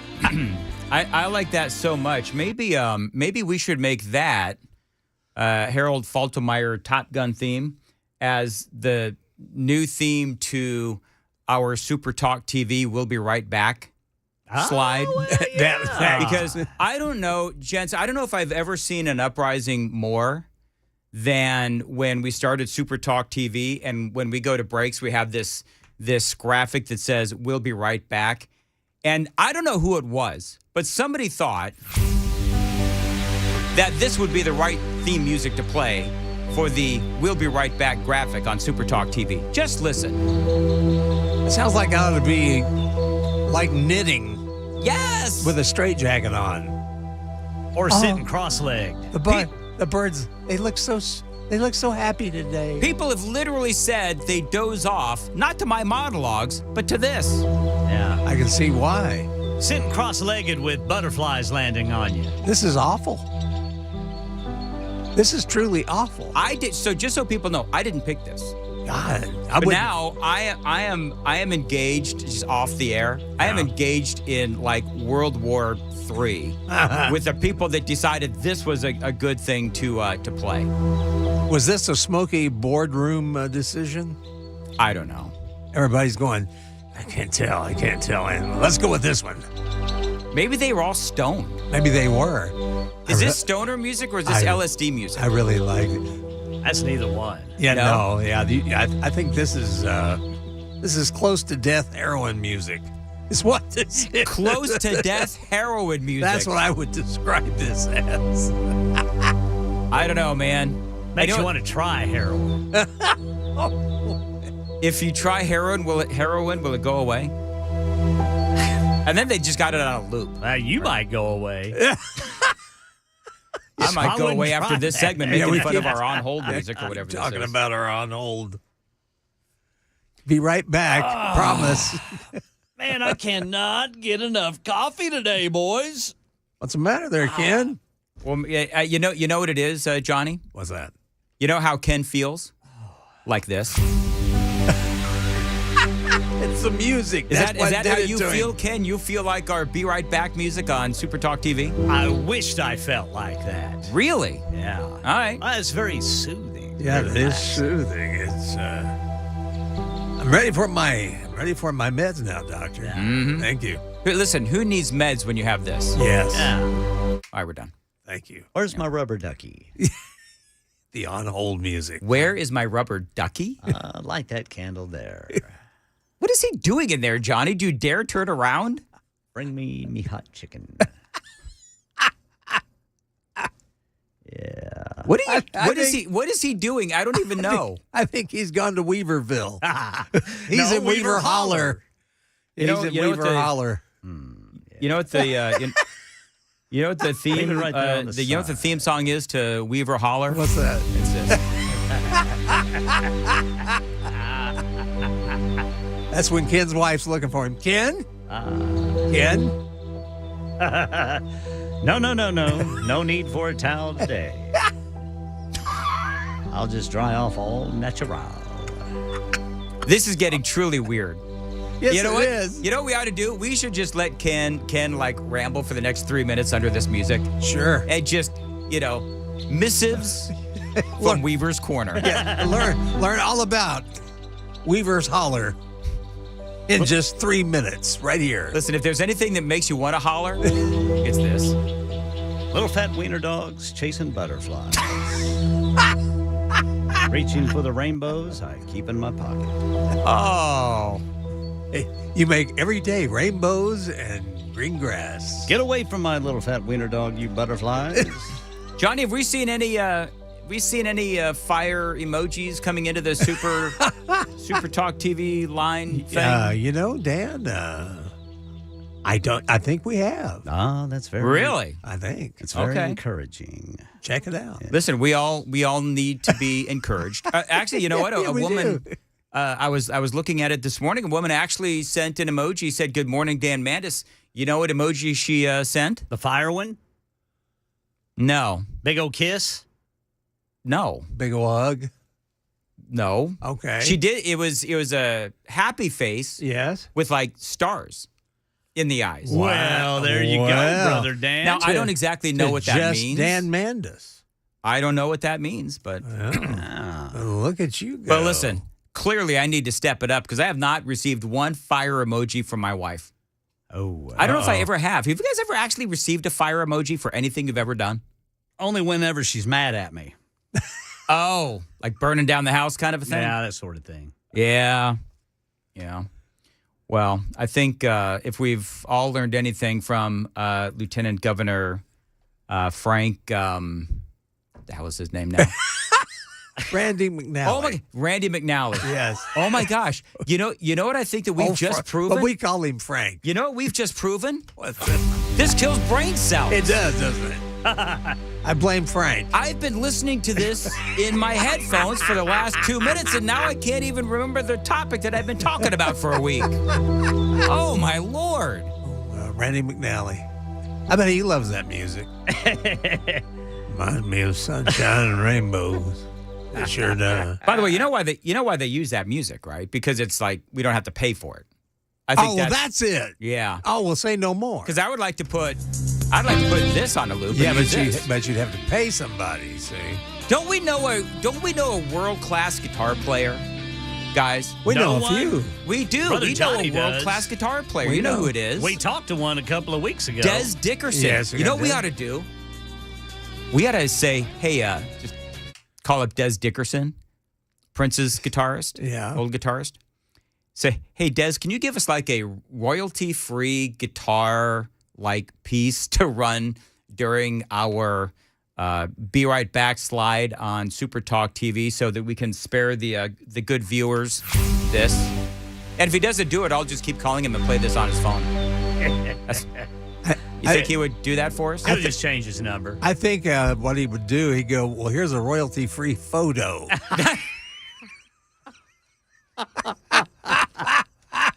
And it would be an answer to your question. Yes, this should tell you plenty of... I don't know. You know, oftentimes I feel... By the way, let me ask you a question. Well, Brian Wilson plays. Yeah, Brother Brian Wilson plays the guitar. Get Brian Wilson to come up with...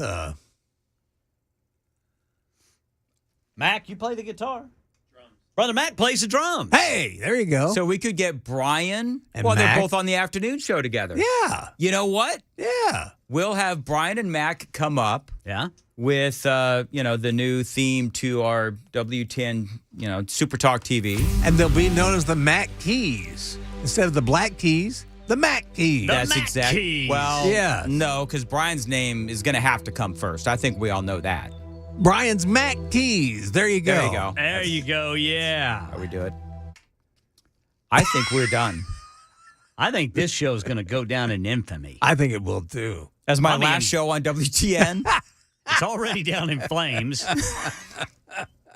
Yeah, that's right. You know, people send me the fire emoji. It means that the show is going down in flames. Yeah. I want to hear more of Ken's stream of consciousness while he's... Yeah. Ken, what else you got? I like the way that grease strips off the cheese on the lightly toasted bun. Hey, can I ask a serious question? And I would love to know from the super texters because I'm playing this, right? Well, what is the greatest movie instrumental ever? I mean, is it Star Wars? Is it The Empire Strikes Back? The Warriors. The Warriors, whenever they're running from the baseball gang. What's the name of that gang they're running from? Somebody on the super text line's got to help me. Yeah, it's the movie The Warriors. The Warriors. Yeah, they're holding the baseball bats and they're in the Yankee uniforms. The Furies. It's the Furies with the baseball bats chasing the Warriors, man. I mean, that is a cool beat.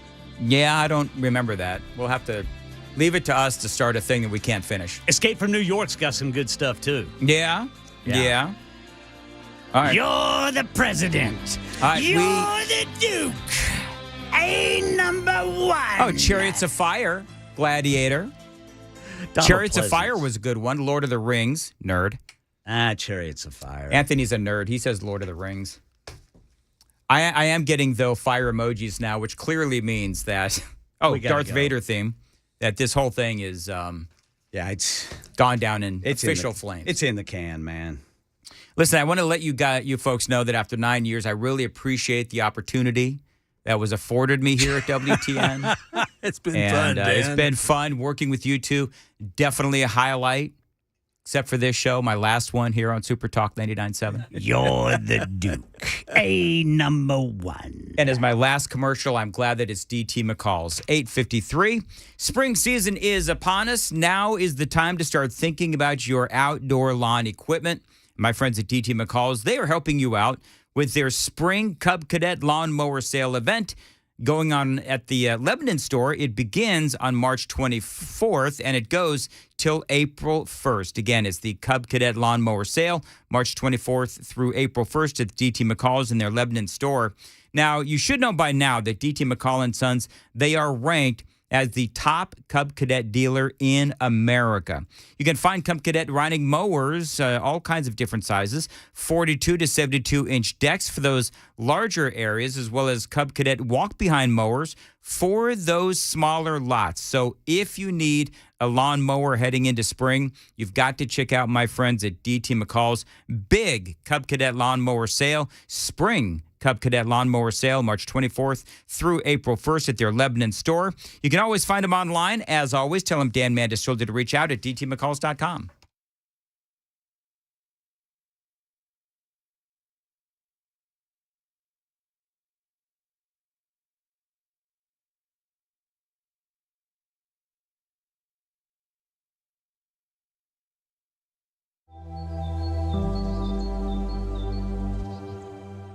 Hi, I'm Paul Winkler.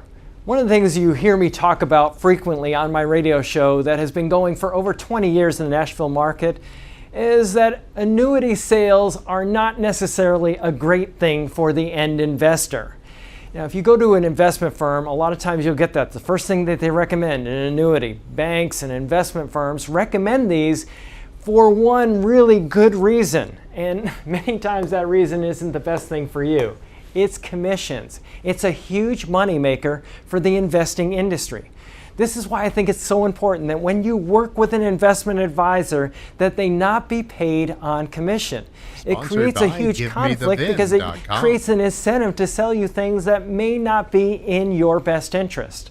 If you want to learn more about our approach to investing and financial planning, go to paulwinkler.com and set up a free 15-minute phone call. We don't do anything on commissions.